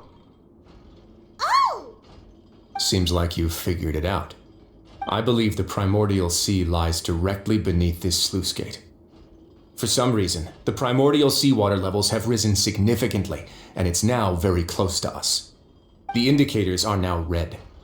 Although the gate still stands, some primordial seawater has already leaked out and mixed into the sea around us. If this continues, soon it will no longer be able to hold back the primordial sea at all. Yeah, you know what the legends say. If this place falls, then everyone in Fontaine will be turned into puddles in the span of a night. But that's just too weird! Why would the Fortress of Meripede be built right above a sluice gate for the primordial sea? Who built this place anyway? Your expression tells me you think this might be part of a vast, complicated conspiracy. To be honest, you might find the actual answer may be exceedingly boring. It's just that the secret of the Forbidden Zone had been long forgotten by the nation before I rediscovered it with my research. There's no single founder of the Fortress of Meripede in any traditional sense. What we know about its history has been left to us by the people who used to live here. When the previous Hydro Archon Egeria ruled the land, all convicted criminals from Fontaine were exiled. The people drove the criminals away like a wolf pack chasing away the banished. The criminals received no sympathy of any kind from the people. They were exiled to the desolate seaside, where they experienced only pain, struggle, and the bone-chilling cold. Some of them began to repent and prayed to the Hydro Archon, asking if there was still anything they could do. The Hydro Archon took pity on them and said, "You may go guard my secret, deep underneath the waves." And so, leaning on the power of the Hydro Archon, they gathered underneath the sea and began to build a fortress. They became a community down there in the deeps, and over the years helped it to grow. As the number of exiles increased, more and more people joined the community. When the first group of exiles died, they left the yet unfinished fortress to their successors. The Hydro Archon continued to lend her support, allowing the fortress and what it stood for to continue growing ever larger. Before long, this dark underwater fortress became the sinner's only home. And with that, the people here stopped referring to the fortress as a prison. They saw themselves as repenting sinners who would regain their freedom once they had sufficiently redeemed themselves. But as time went on, people also realized that the fortress was a lonely place. Once they had gotten used to life here, they could no longer feel comfortable living in the overworld.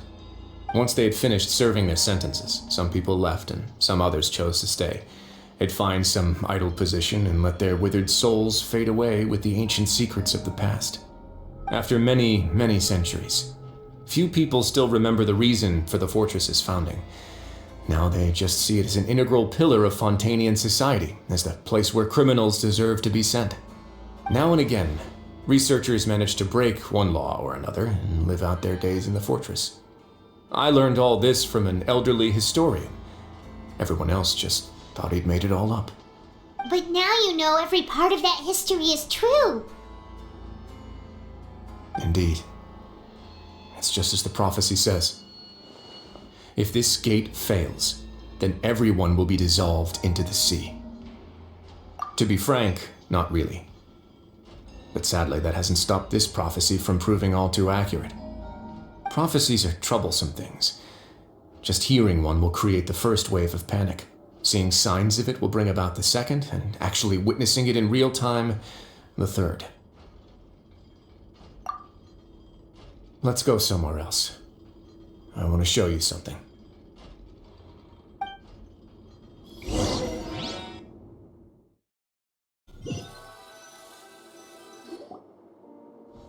This is it. Your Grace, perfect timing. The results from our last round of experiments have... Wait, Jurier, he's not alone! Huh? Lorvine and Jurier?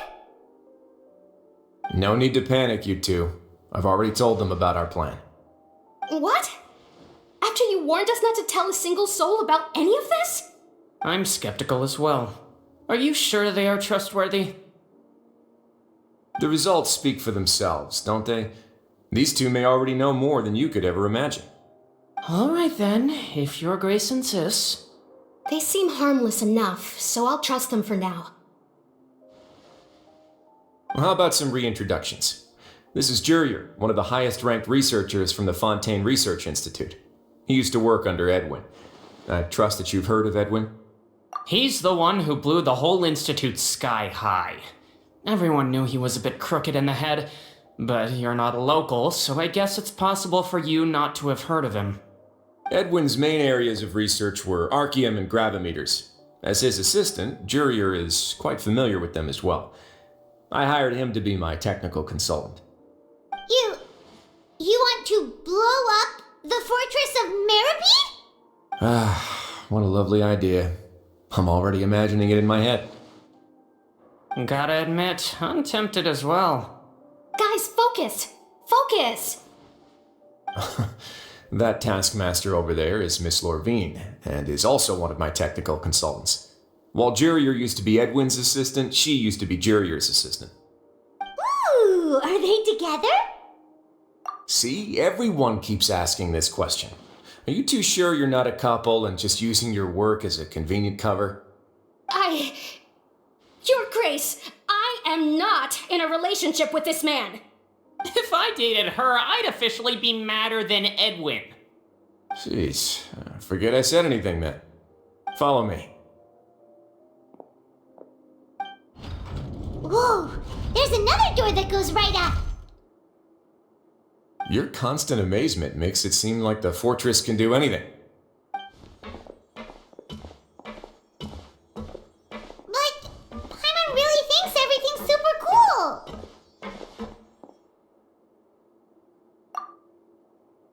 Well, let's spice it up a bit. And here you go.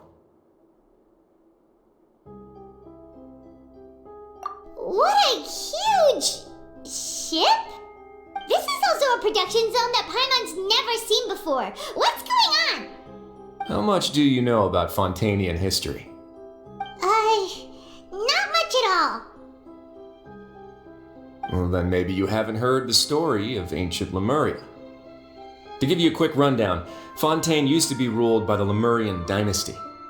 According to legend, the Lemurian king Remus came to this land after being inspired by a divine revelation and found the seer Sibila, who had taken on the form of a golden bee. Taking the golden bee with him and riding on a huge ship, the Fortuna, he created his nation above the surging waves.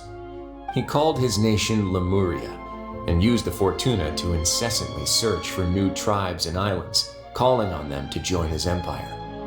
There's a ship in this story too? Where there's water, there'll be ships. People believe that hope can always be found at the end of a voyage. Do you believe that too? To a point, I think. As you've already seen, I have a whole factory's worth of labor, materials, and technology at my disposal. Certainly can't hurt to give it a try. So the moment I began to speculate that the primordial sea might lie underneath the gate, I also began this project. Were you inspired by the legendary Fortuna? Maybe. Fontanians need something to hold on to cope with the impending disaster. Were the workers to find out the truth behind this ship, riots would destroy the fortress faster than any catastrophe. As the fortress's administrator, I'd never make such a reckless call. All right, that's enough talking for now.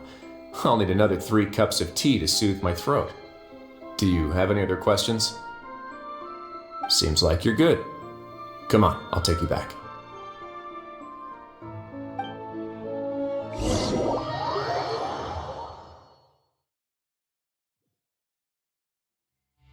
I'll leave you here for now.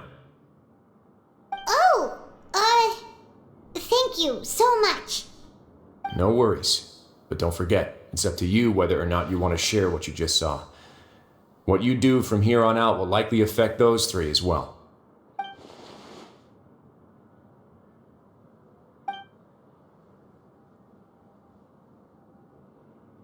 Yeah, we'll put a lot of thought into it for sure. Great. I look forward to what happens next.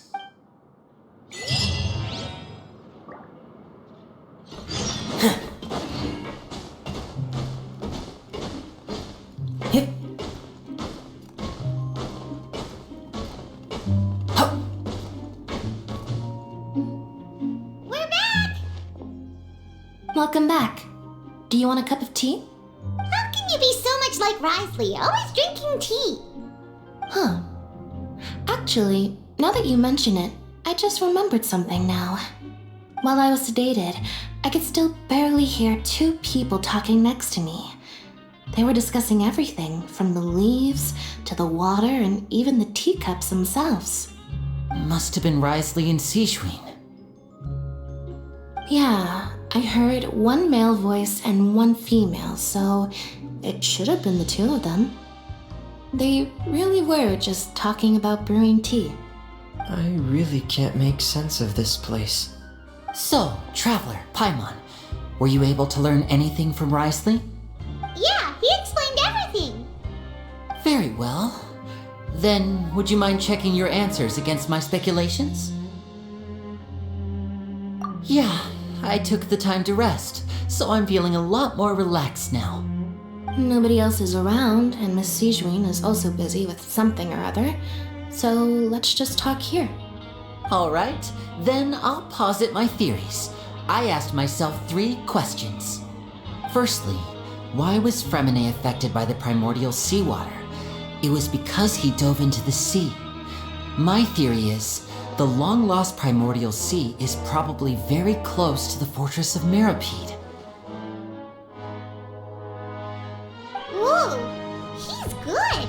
He got that right on the first try. That's our Linny. Secondly, Risley's attitude changed dramatically during the course of our stay here. He ignored us completely at first, then suddenly roadblocked us. Why? I spent quite a long time thinking about this. If he has been monitoring the Fatui since the very beginning, he probably ignored us at first because he was hoping we could find Master Child for him.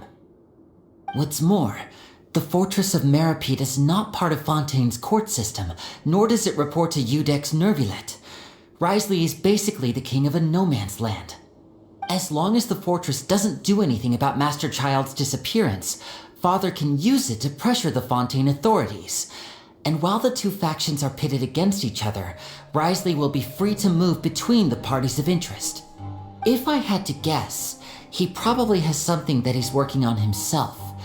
It's likely related to the secret of the infirmary, but I just can't think of what it could be. You're super smart. Thanks so much. Then finally, there's the last question. If Risley does have a plan, what could it be? All I know for now is that his plan probably has something to do with the changing nature of the seawater. He's even gotten Cloran to help him out. That can't be the full extent of what he's doing. There's probably a secret passageway behind the block in the infirmary, and there's something big in the fortress that most people here never get to see. He has a bargaining chip, and it could be important enough for Father to deal with him directly. I don't have enough information, so I have no idea what his chip might be. But let me guess. You have the last piece of the puzzle.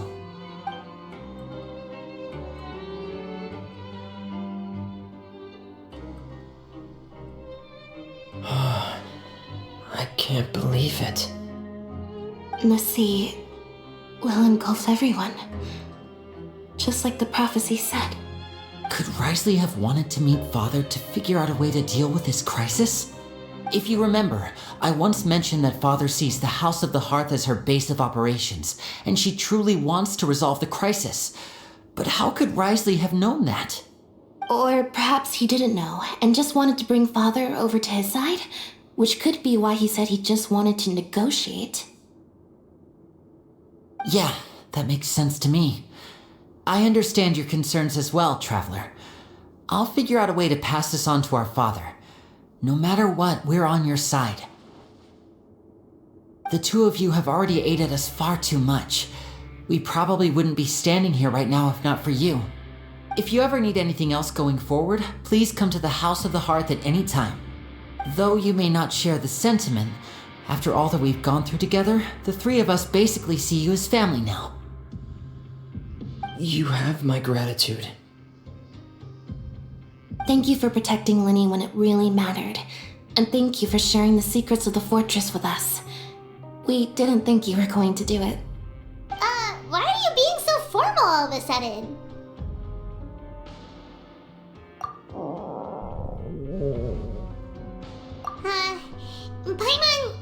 Paimon's hungry. Oh, you've done so much already. Go get some food. Alright, then we'll catch you guys another time.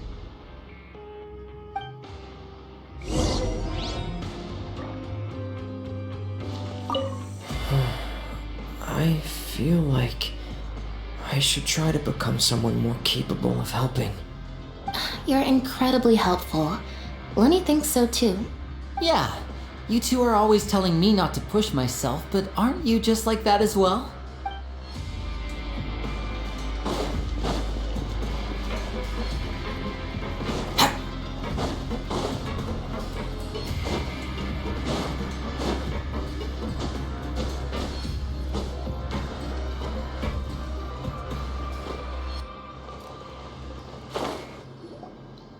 It's time for dinner. Welfare meals now being served in the coupon cafeteria. Come on, let's go pick up ours as well. Traveler Paimon, over here. Are you here for dinner too, Miss Siege? Mm-hmm. And I'm taking the opportunity to prepare Miss Cloran's dinner as well. Huh. You're right. She's actually... What would you like to eat? Yep, you can. I've already talked to our chef, Mr. Wolsey. It's all on me today, so you can get whatever you'd like. Me too! Don't forget... No problem.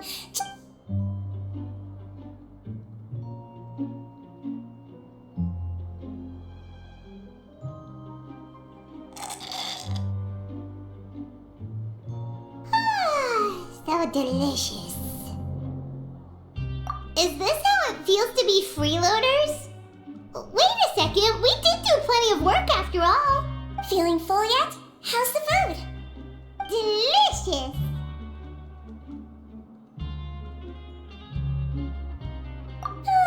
I'm so glad to see you all so happy.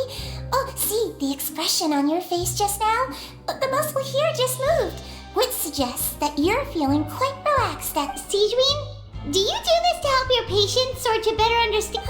A bit of both, I suppose. I'm a Melusine, which means I'm very different from human beings.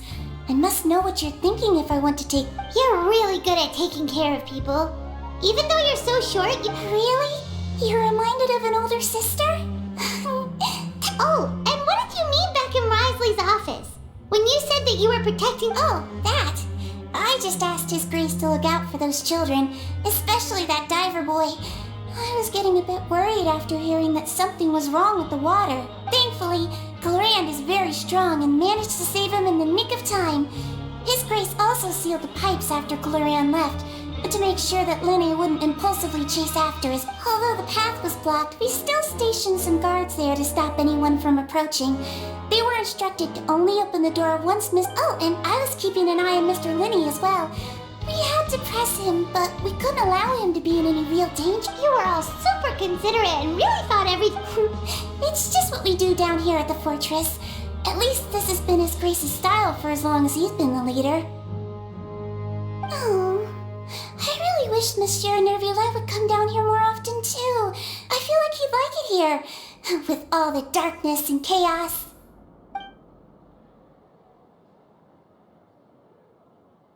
Get a good night's rest, you two. You both worked very hard.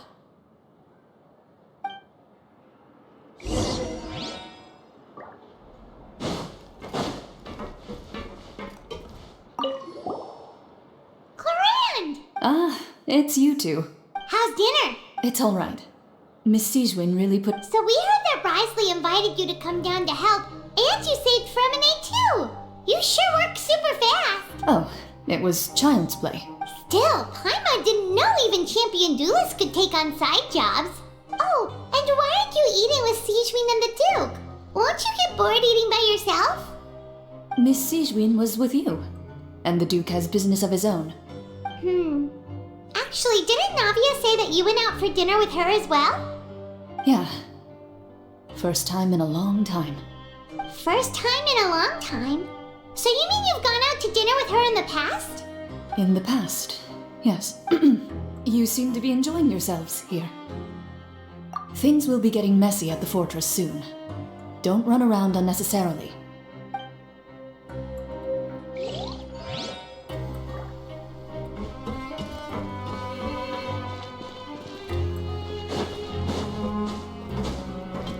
Frost is coming! Here!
I'm super sleepy.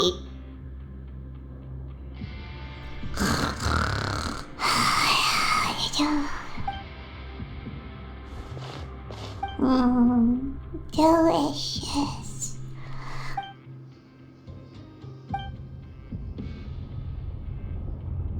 Out of my way! Get out of my way! What happened? Why is everyone running? No idea, but something must have happened. Stop asking! Who's yelling? Paimon still wants to sleep.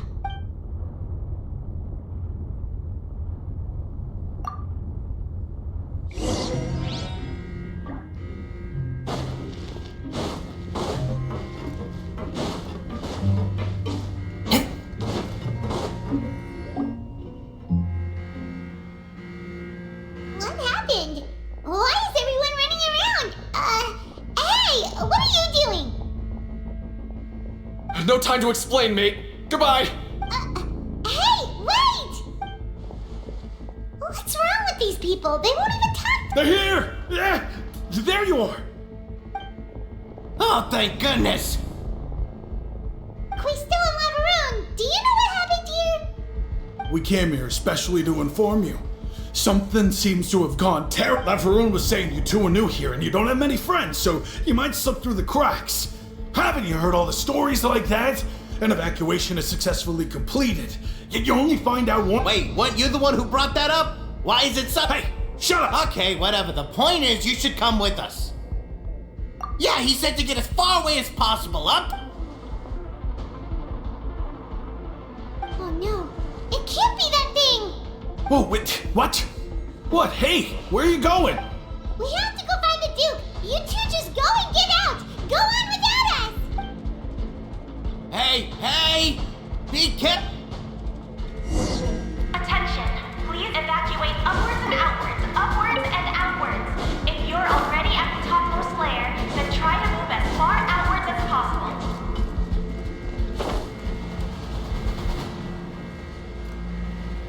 Attention! Please evacuate upwards and outwards, upwards and outwards. If you're already at the topmost layer, then try to move as far outwards as possible.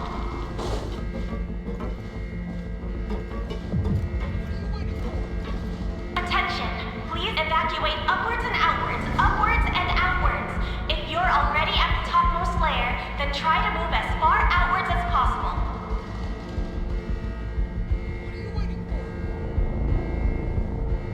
Attention! Please evacuate upwards and outwards, upwards and outwards. If you're already at the topmost layer, then try to move as far outwards as possible. What are you waiting for? Attention! Please evacuate upwards and outwards, upwards and outwards. If you're already at the topmost layer, then try to move as far outwards as possible.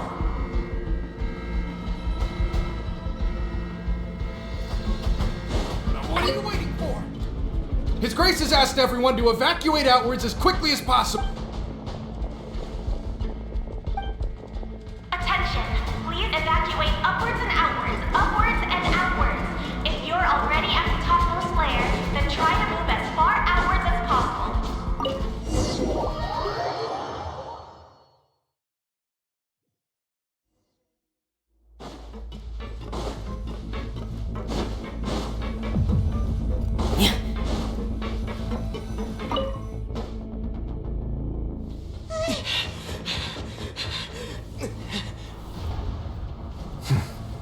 They're here. Just like I said. We have it!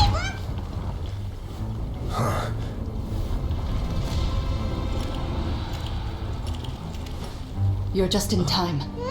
But be ready to run.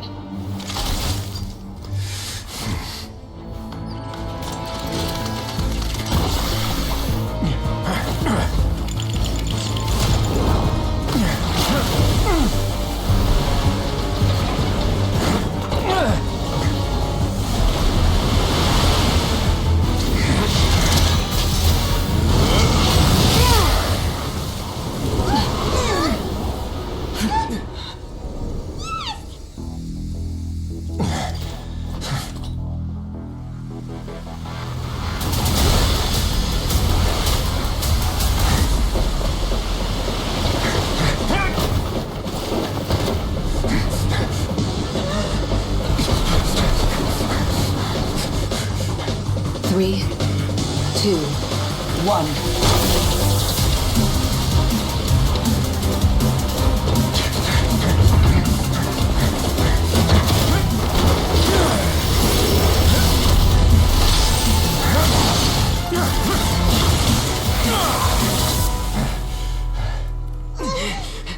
This won't hold it for long.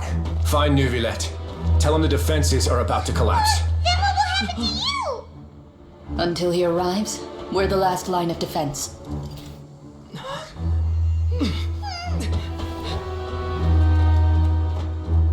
The gate. How long do you think it'll hold? That depends on us.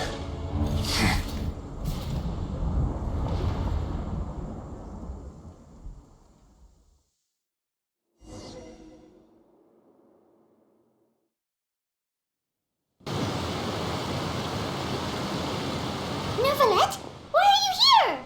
Traveler, I need you to head to the Opera House immediately. Farina will soon be meeting with the knave there.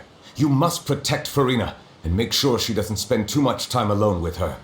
Will do. You have my...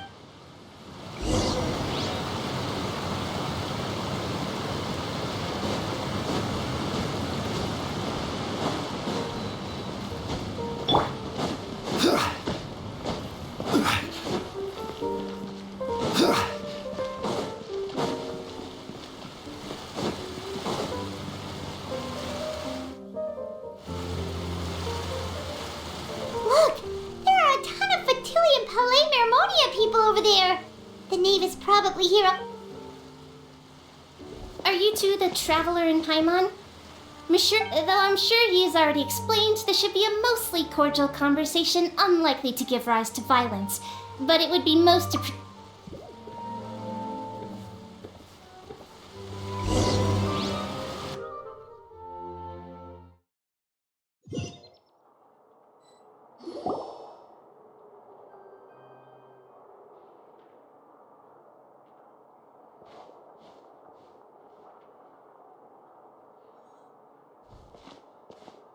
Oh, so you two are the honored guests Miss Farina mentioned.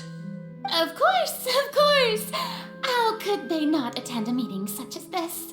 I must always have 2 or more guests at my dessert table. Otherwise, the occasion would be too lonely and unbecoming of my station. It is my pleasure to make your acquaintance, traveler. I have heard much of your accomplishments. I am the knave, one of the 11 Fatui Harbingers.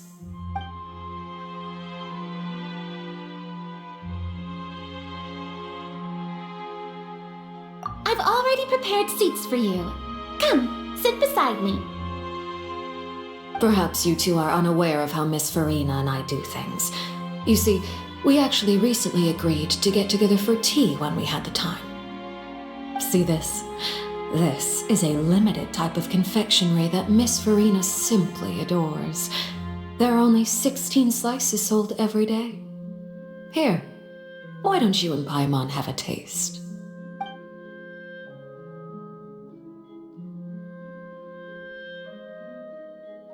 Traveler, what do you think of this cake?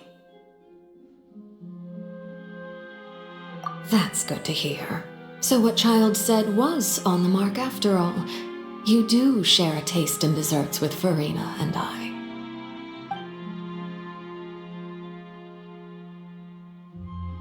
I wonder how he's doing nowadays. You must have heard, right? He's suddenly gone missing. I'm really worried about his safety, you know. Here's to hoping that he's an excellent swimmer. Since we're talking about him, I feel like I should add something. His martial prowess really looked certainly pretty impressive, yeah.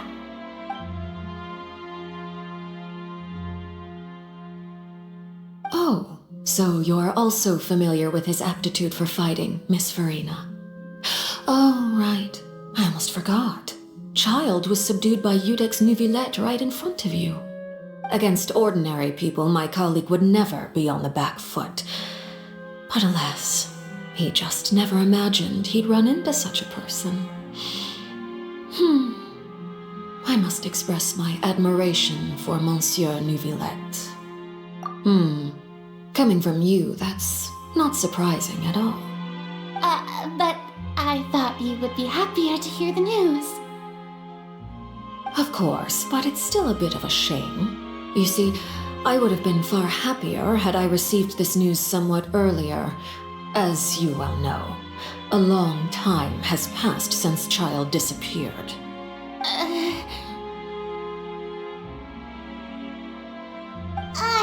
Well, in any case, there's no need to worry. We know for sure that Child is still alive. Oh, and just how do you know that? Because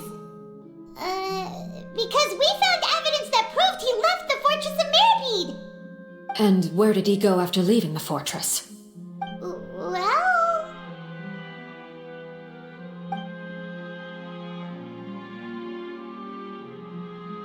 The Fortress of Meripede lies deep beneath the waves. Unless he pranced right out of the main gate, he must have had to swim for it. Do you have any proof that he Ah, that is good news at least. His sister Tonya sent a letter to Fontaine not too long ago. Since he was unfortunately unavailable, I picked it up on his behalf. Do you have any idea how he usually writes back to his family? Dear Tonya, your letter made me feel like we were still enjoying our time in Snezhnaya together. I'm currently admiring the scenery on the streets in front of the opera house. Is it something like that?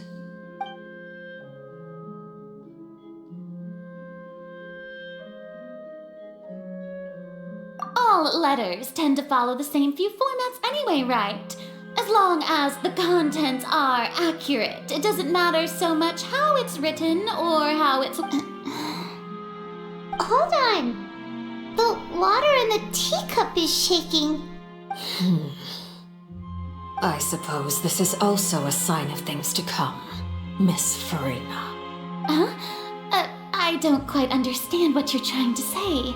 Have we entered into the next stage of the prophecy?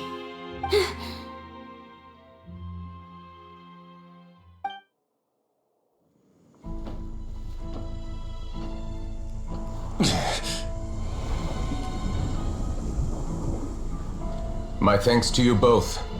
I will take it from here.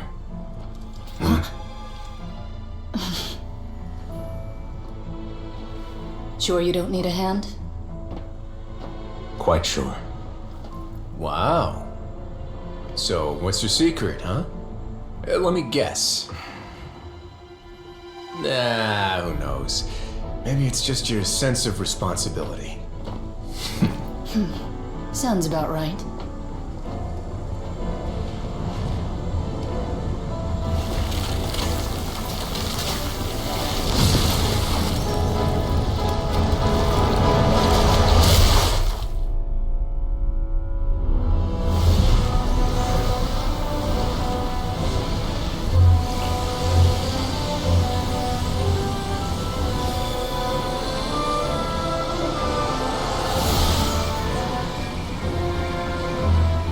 Day may come when the prophecy is fulfilled and the waters burst forth. But it is not this day. This ancient power could easily obliterate an entire race. A tsunami of fury would unleash endless catastrophe.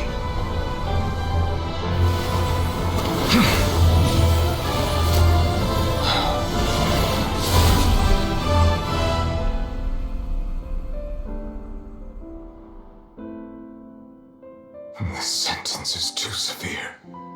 Forgive me for overruling it.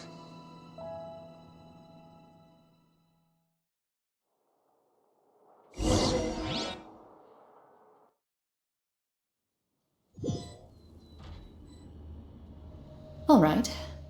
Seems like the problem inside has been suppressed. Let me guess. We're safe for now. Indeed. But only for now. I win this bet. You owe me a present. Very well. It was indeed just as you said. You made a bet? We made a bet on the size of your entourage.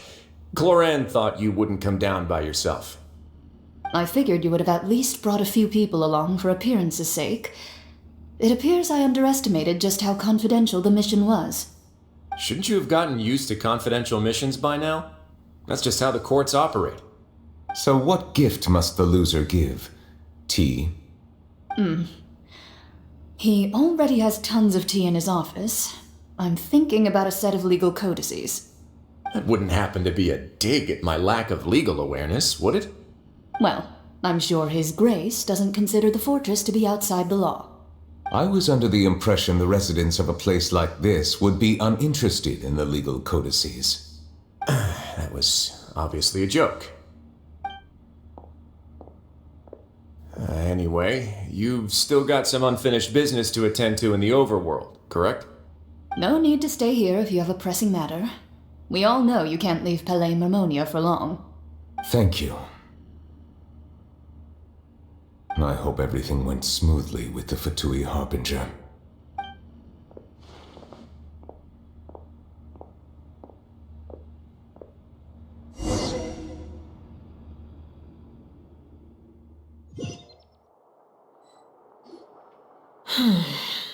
I must say, we've spent long enough playing house. Miss Farina, as the Hydro Archon, I am sure you understand the exact meaning of the phenomenon we just witnessed. Or should I say, that's what I originally thought. But looking at your expression, was I wrong? And you haven't a clue? What are you trying to say? At this point, I don't think there's any more need to speak as diplomatic representatives. Allow me to speak to you now as just a Fontanian. You know the prophecy by heart, and also that every part of it is being proven true. Yet, here you are relaxing, drinking tea, and eating desserts as if it's all nothing more than a few stray bugs in your garden. Do you really think that's acceptable? The prophecy's hanging above our necks like a guillotine. Every faction is looking for a way to either avert the disaster or save their own. Even the orphans of the House of the Heart have devoted everything to saving their homeland. But you, it beggars belief just how nonchalant and carefree you have been. From the very beginning, you, the god Focalor, you have utterly failed to take action. You're wrong. I've never ignored the prophecy, nor have I just been passing the time in self-indulgence.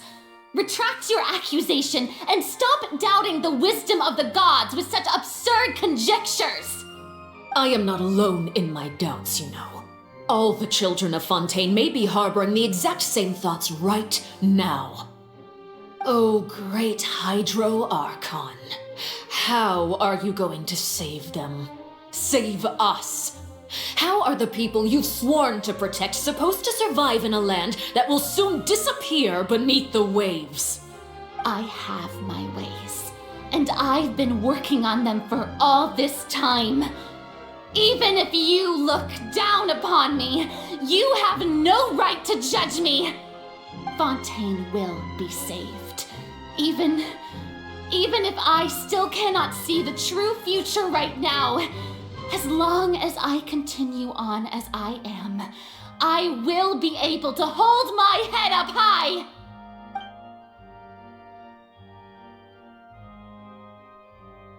Then I ask you, Miss Farina, just what have you been working on? Where can we see it, and what is it doing to help?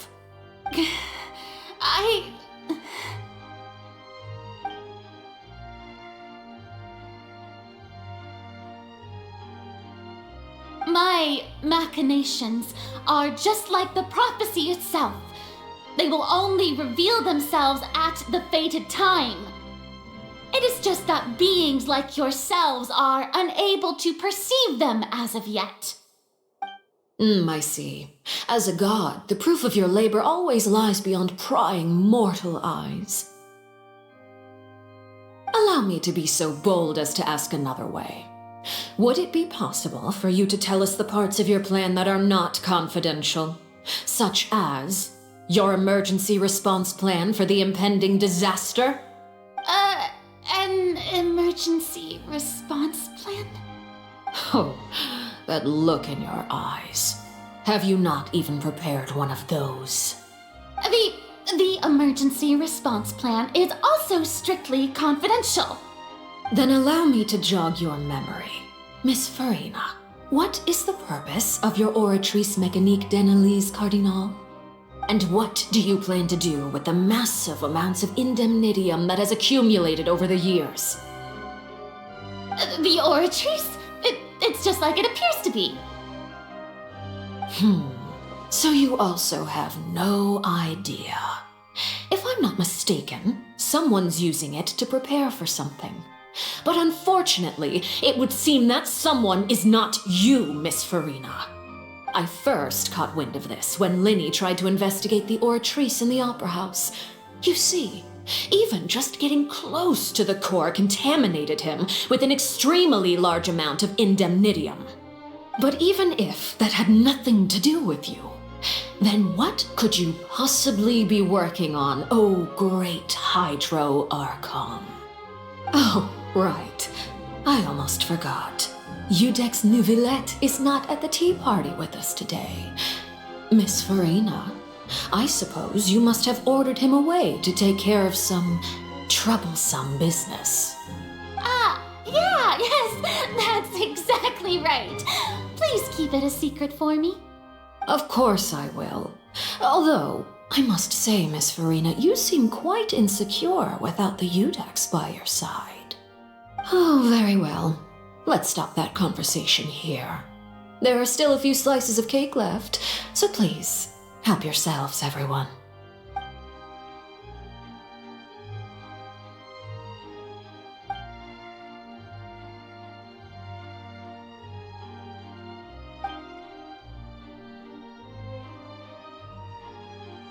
Traveler, I heard that you were recently commissioned to handle a few matters on behalf of the Udex.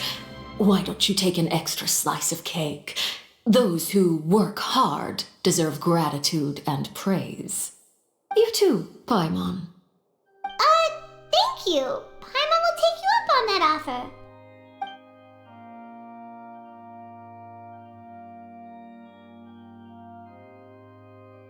Oh, Paimon's super full. That cake was great.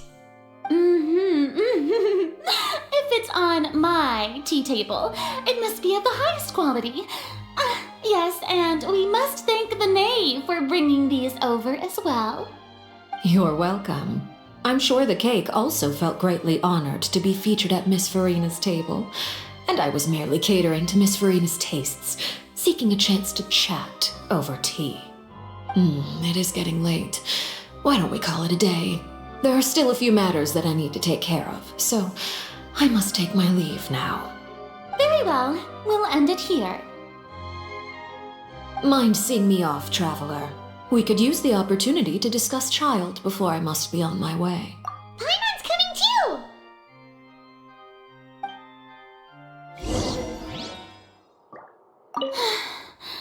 The tea party turned out to be even more difficult than I'd imagined. Why are you looking at me like that?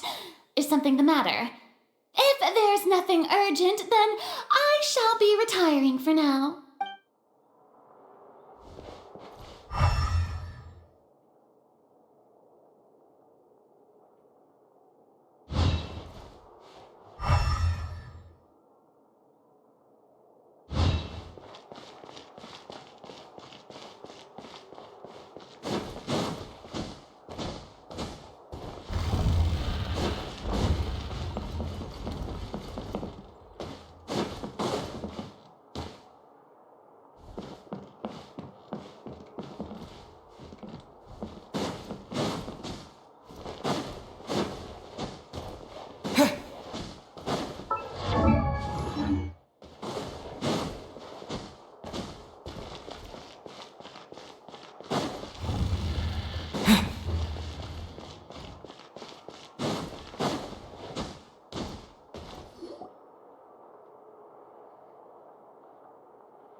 I'm glad that you were willing to come with me. Of course, Child was just an excuse.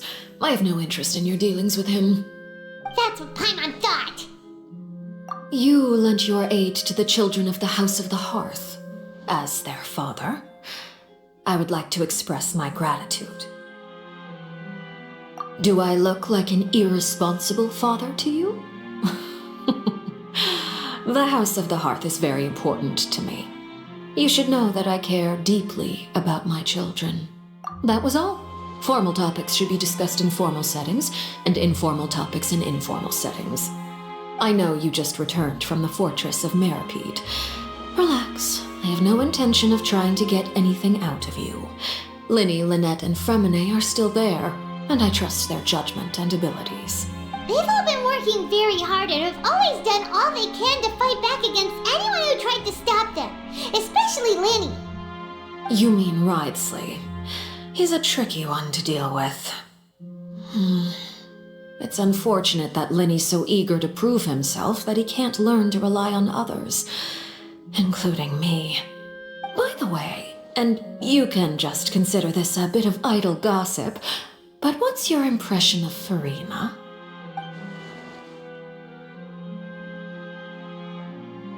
You are outside of our disputes, and the freest person in all of Fontaine, able to move around most easily. Allow me to share my perspective with you. And that's everything that happened during the trial. Master Child was declared guilty and immediately transported to the Fortress of Meripede. Didn't he say he was coming here on vacation? Does he not feel an ounce of shame for all the trouble he has caused?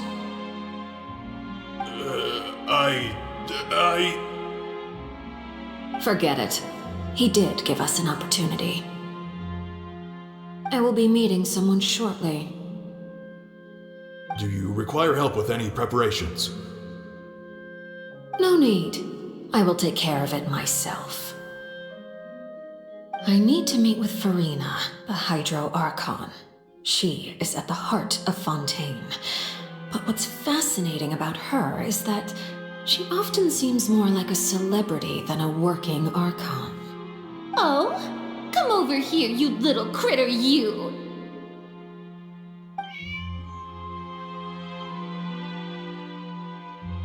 You dare to run from me? Stop right this instant!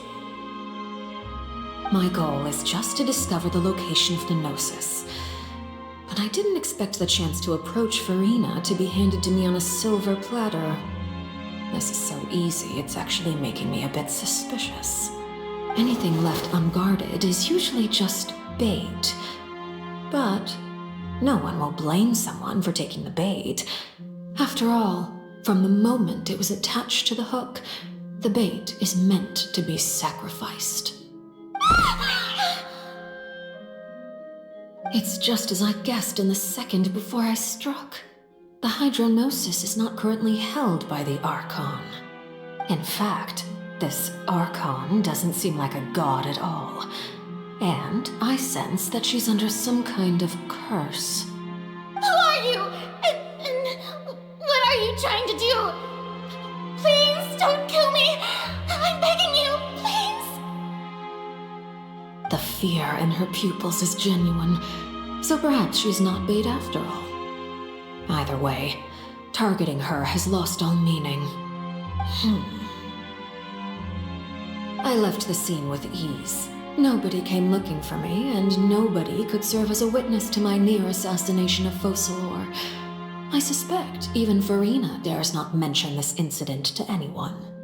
Not long after, my informants confirmed what I had guessed. After returning to her quarters, Furina quietly cried alone. She was so scared that she could not sleep that night, nor could she even bring herself to eat her cake. There's no doubt that there's something wrong with her. I began to entertain the possibility that she is not the true Hydro Archon. Perhaps Eudex Neuvillette is actually the genuine article. I have to find the Gnosis. If the Neuvillette hypothesis is correct, he is probably in possession of it. Alternatively, it might have been hidden in a place that's hard for ordinary people to access. Yes, Father. My dear children, please speak. News from the Fortress of Meripede. Master Master Child has gone missing. On top of that, the contacts and guards we bribed at the fortress have all gone quiet as well. Probably the handiwork of that Wriothesley. I'm afraid so. This is a good opportunity. The value of a harbinger is much higher than most would imagine. We now have an excuse to exert diplomatic pressure on the Fontaine authorities. Set up a meeting for me. I would like to meet the Hydro Archon and Iudex Neuvillette. Oh, and I have an additional mission for you three. Yes, Father. Tartaglia's disappearance was not a part of my plan, but I can use it to make a breakthrough. With this as my excuse, I can ask for an official audience and continue my investigation of Farina and Iudex Neuvillette. The initiative belongs to the House of the Hearth. My wish to investigate the fortress of Meripede will be a front. Lenny and his group will be responsible for the actual intelligence gathering.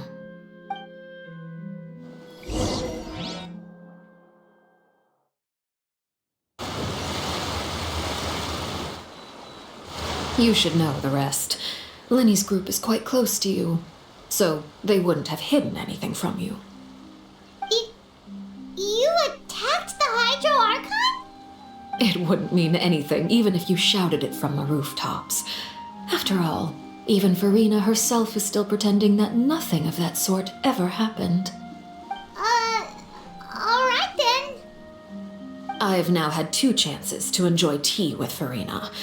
I have to say, the leadership of Fontaine is even more inscrutable than I had imagined. I once surmised that Iudex Neuvillette must be the Hydro Archon, but now, that doesn't seem right to me either. I am a servant of Her Majesty the Tsaritsa. Over my years of service, I've learned how a real Archon conducts and carries themselves. Whether Iudex Neuvillette or Farina, neither fits the bill. It's hard to imagine either of them as the Archon. Of course, that is all just how I feel. Gut feelings often do not require justification. It is, however, quite amusing to me that after all my years working in intelligence gathering, I've come to realize I am at a complete loss regarding the identity of the god of the land of my birth. Don't you think Fontaine is quite intriguing? A catastrophe looms, yet many secrets have yet to rise to the surface. It looks like Fontainians will have no choice but to save themselves. Ultimately, though, one must survive in order to do anything else. Should the need arise, I would be happy to cooperate with you. You don't need to commit to anything right now, of course. I have a feeling that the situation will continue to evolve, and as your name is often connected with noble deeds, I'm sure we will work together someday. He certainly returned quickly. You must want to catch up with each other, so I'll leave you to him.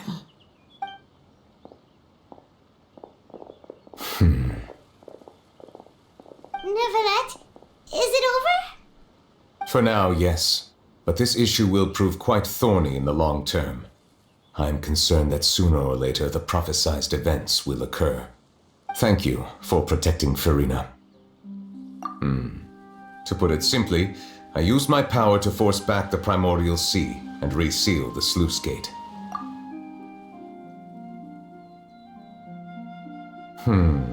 So as expected, the knave has turned up the pressure on Farina. She's trying to feel her out, though I'm still unsure as to her motives. Permission granted. Whoa. It can't be that you're the real Hydro Archon, right? But that's just a speculation on our part, though. You can't tell us? Then that's okay. We can talk about something else. We won't try to force you. You guys in Fontaine are super strange.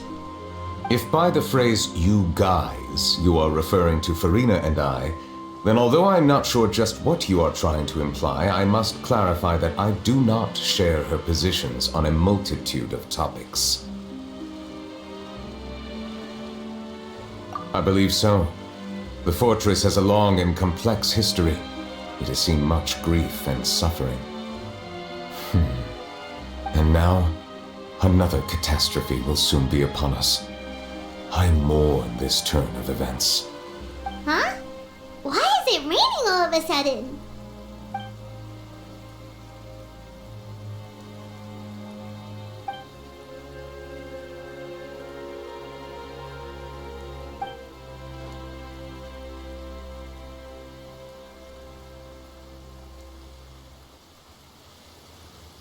You may be closer to the truth than you think.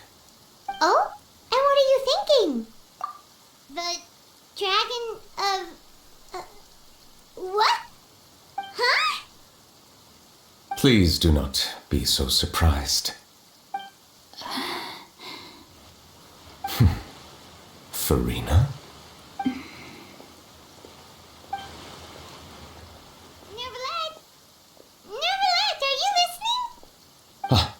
My apologies. We were just guessing randomly. We didn't guess right, did we? You're not actually the dragon sovereign of water, right? Well, if you don't want to confirm or deny... You guessed correctly. I sincerely hope you'll be able to keep this a secret for me. Right, of course. We'll definitely help you keep it a secret. There's still something Paimon wants to ask you, though. Please, go ahead. Well, if you are the dragon sovereign of water, and you were able to force back the primordial sea from the fortress, then since Fontaine's prophecy is all about seawater, couldn't you just use your power to solve the crisis? None of the currently living dragon sovereigns in the world, myself included, possess our full dragonhood. They say that when the first usurper arrived on Tivat, they seized a part of the dragon's power. Today, that stolen power is the basis of the Archon's authorities. There are 7 elemental Archons and 7 matching dragon sovereigns. The dragon sovereign of water who lived through that era perished a long time ago. As their successor, I know far less of that part of our ancient history. In any case, I believe I will not be able to do much unless the Archon disappears and returns their elemental authority to me. Given the status quo, however, I would recommend finding another way to deal with the prophecy. Oh, so even you can't solve it. I still have some urgent matters to attend to at my office. If you have any more questions regarding ancient history, you are welcome to discuss them with me at a later time. Please go right ahead. There's a place that Paimon wants to go too. Traveler, why don't we pay another visit to the Fortress of Meripede? Paimon is a little worried. We'll see you another time. Take care.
You guys are back? Quisto! Mama! You guys didn't get caught and thrown back down? Huh? No! And here I thought you'd managed to escape from jail during all the commotion. I'd held you up as legendary We're sorry, but we just... All right. There's no need to get caught up in the details. We're just relieved. Hey, it wasn't just me. Weren't you? Something like that. I was also transferred to work in the kitchen a few days ago. I can still hear Quisto mumbling to the whenever he'd say that, I'd tell him I'm sure they're fine. Wherever they are, they're kicking. Hey, there's nothing wrong with worrying about your prison pals, is there? These two. They sure are a lot warmer and friendlier than when Paimon first met them. Oh, well, if you say so. I'll be watching you to make sure you finish every last bite.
Courier? Miss Sijween told me you still haven't eaten. Yeah, I was working. That's no excuse for... Huh? What's you two? Junior! Lurvine! We're back! Hello there. It's been quite the mess here recently. How have you been? And you? Are you still taking the secret? Yep. That is still top secret, though. So it can be a bit annoying when there are lots of people in the infirmary, but I still prefer taking that. I mean, the infirmary does make it easier for you to slack off. Oh, yeah? Then why are... You two really are just using your jobs as a cover for your relationship, aren't you? Not at all!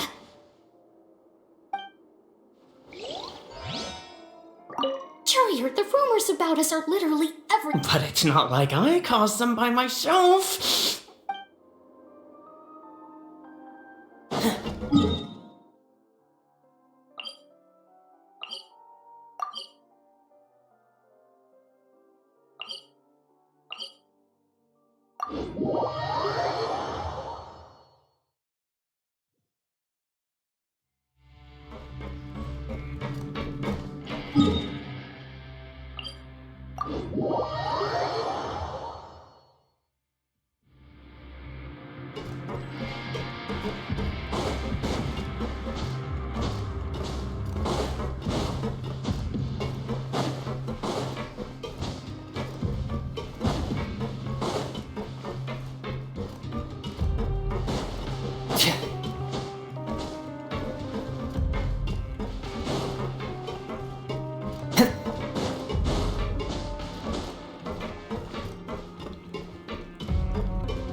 Now guess, what suit will this next card be?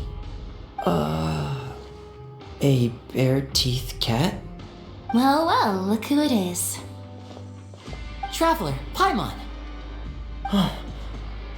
Hello, everyone. Looks like you're recovering nicely from it, eh? Mm-hmm. Thanks to everyone's support. Oh, right. I managed to work up the courage to thank Miss Clarant in person. Oh, how did she react? She told me that it was nothing. It was as if saving a life wasn't a big deal to her at all. She also told me not to worry about it. She didn't want to stress you out, that's all. She's right, and it's best not to dwell on it. Yeah. Okay, but check this out. We went back to the opera house and we met the knave. You met Father? Did she say anything to you? She said a few things that were, a bit hard to understand. And also that she's looking forward to working with us in the future.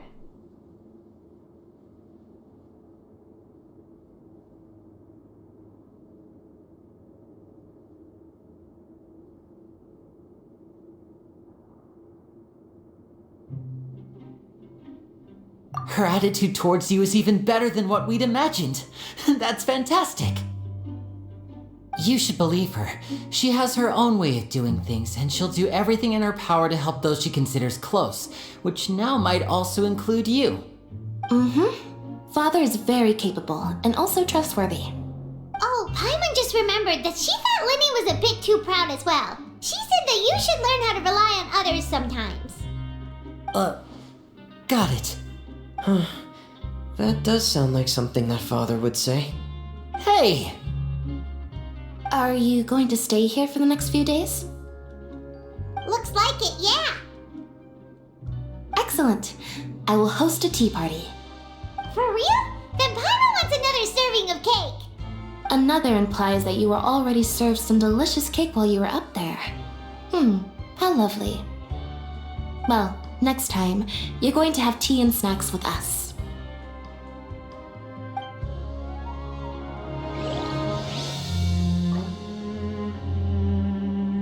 We should start preparing that tea party. Oh, that's a great idea. I'll help you set it up.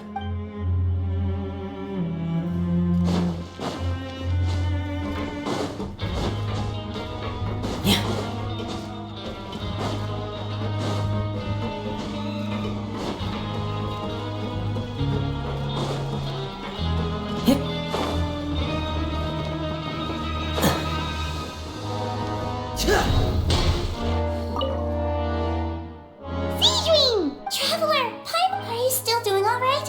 Did either of you We're fine, but what about you guys? And with a few people sustained superficial injuries, but that's about the extent of the damage. Monsieur Nervulette, of course, we must... How did Nervulette know that he was... Monsieur Nervulette has strong resonance with the hydro element. When the water level... I ran into the bombshell bros while bandaging the injuries of the wounded. They were mumbling the whole time about how you just ran down without a word. If you're not too pressed for time, please just let me know if you get a craving for any particular dish, so I can have Mr. Walsey get your meals prepared. Oh, and please feel free to visit the infirmary for a break at any time. I'd like to take the opportunity to spend some more time observing your facial muscles as well. Your happy smiles are quite contagious, you know. They're so memorable, and I've missed them immensely while you were gone.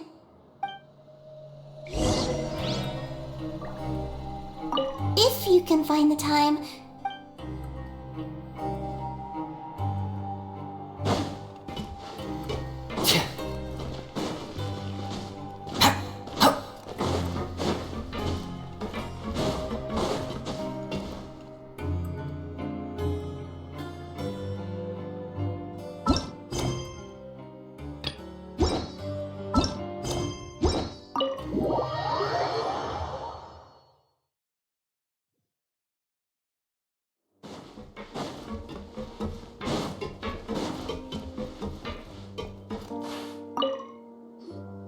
Do my eyes deceive me, or did I just see two inmates come back after making it to the surface? Some strange winds blowing of late. We wanted to see how the fortress is doing. Is everything still alright? We're fine, for the most part. Nervulette came down and took care of the worst of it. If that's the case, why don't you just ask him to stay here? Oh, yeah, what a brilliant plan. Let's go convince the Eudex himself to exchange the Courts of Fontaine for a puddle of water in the middle of nowhere. He came here in a hurry and left without even stopping for a cup of tea. He did remember to take Miss Sigewinne's gift with him, though. He sure sounds super busy. Miss Cloran has left as well. She also took her gift from Miss Sigewinne. Were the gifts milkshakes? Nervulette got the milkshake. Cloran received lipstick instead. Well, it's Nervilette's own fault for making Sigewinne worried about his health by working so much. But besides that, our head nurse is still pretty fond of picking out beauty products for the ladies. Oh, and I have some gifts here for you as well. Are these from Sigewinne too? Nope, they're from yours truly. You've already wrapped up your work at the fortress, so you can return to the surface at any time. You haven't yet served your full prison term, however, so you may continue to use your cell until your term is up. For real? Then we can stay here for a really long time? You may access the cafeteria for free. Hooray! Just remember to come complete your paperwork once it's time for your release.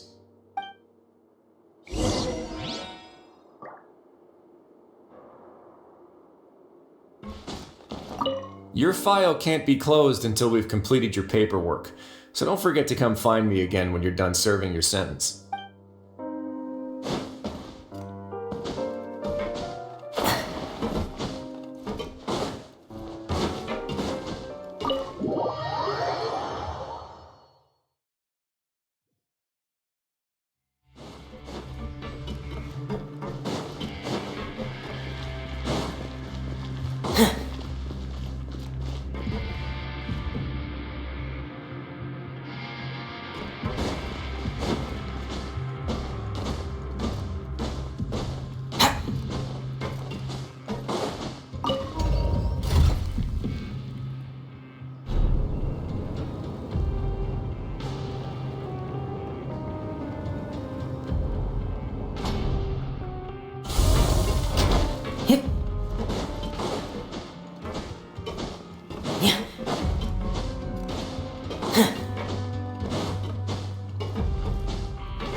We're back in our cell again.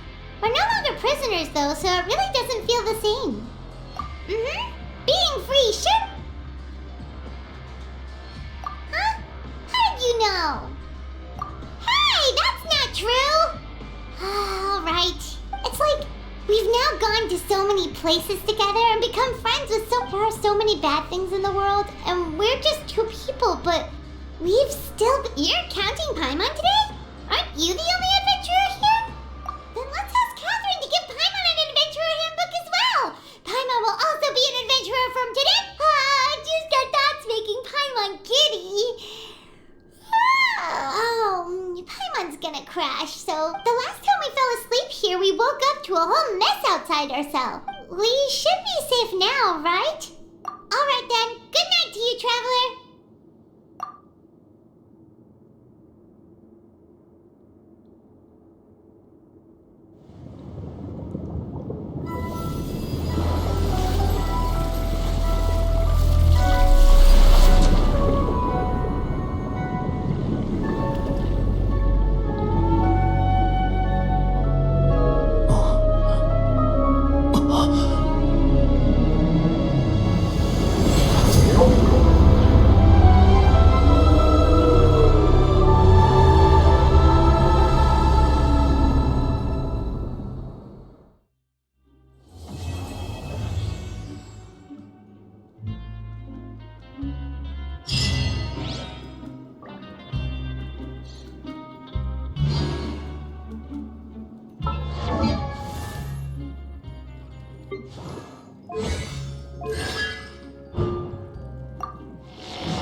Thank you for I can't really Ad Astra Abyss.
Thank you.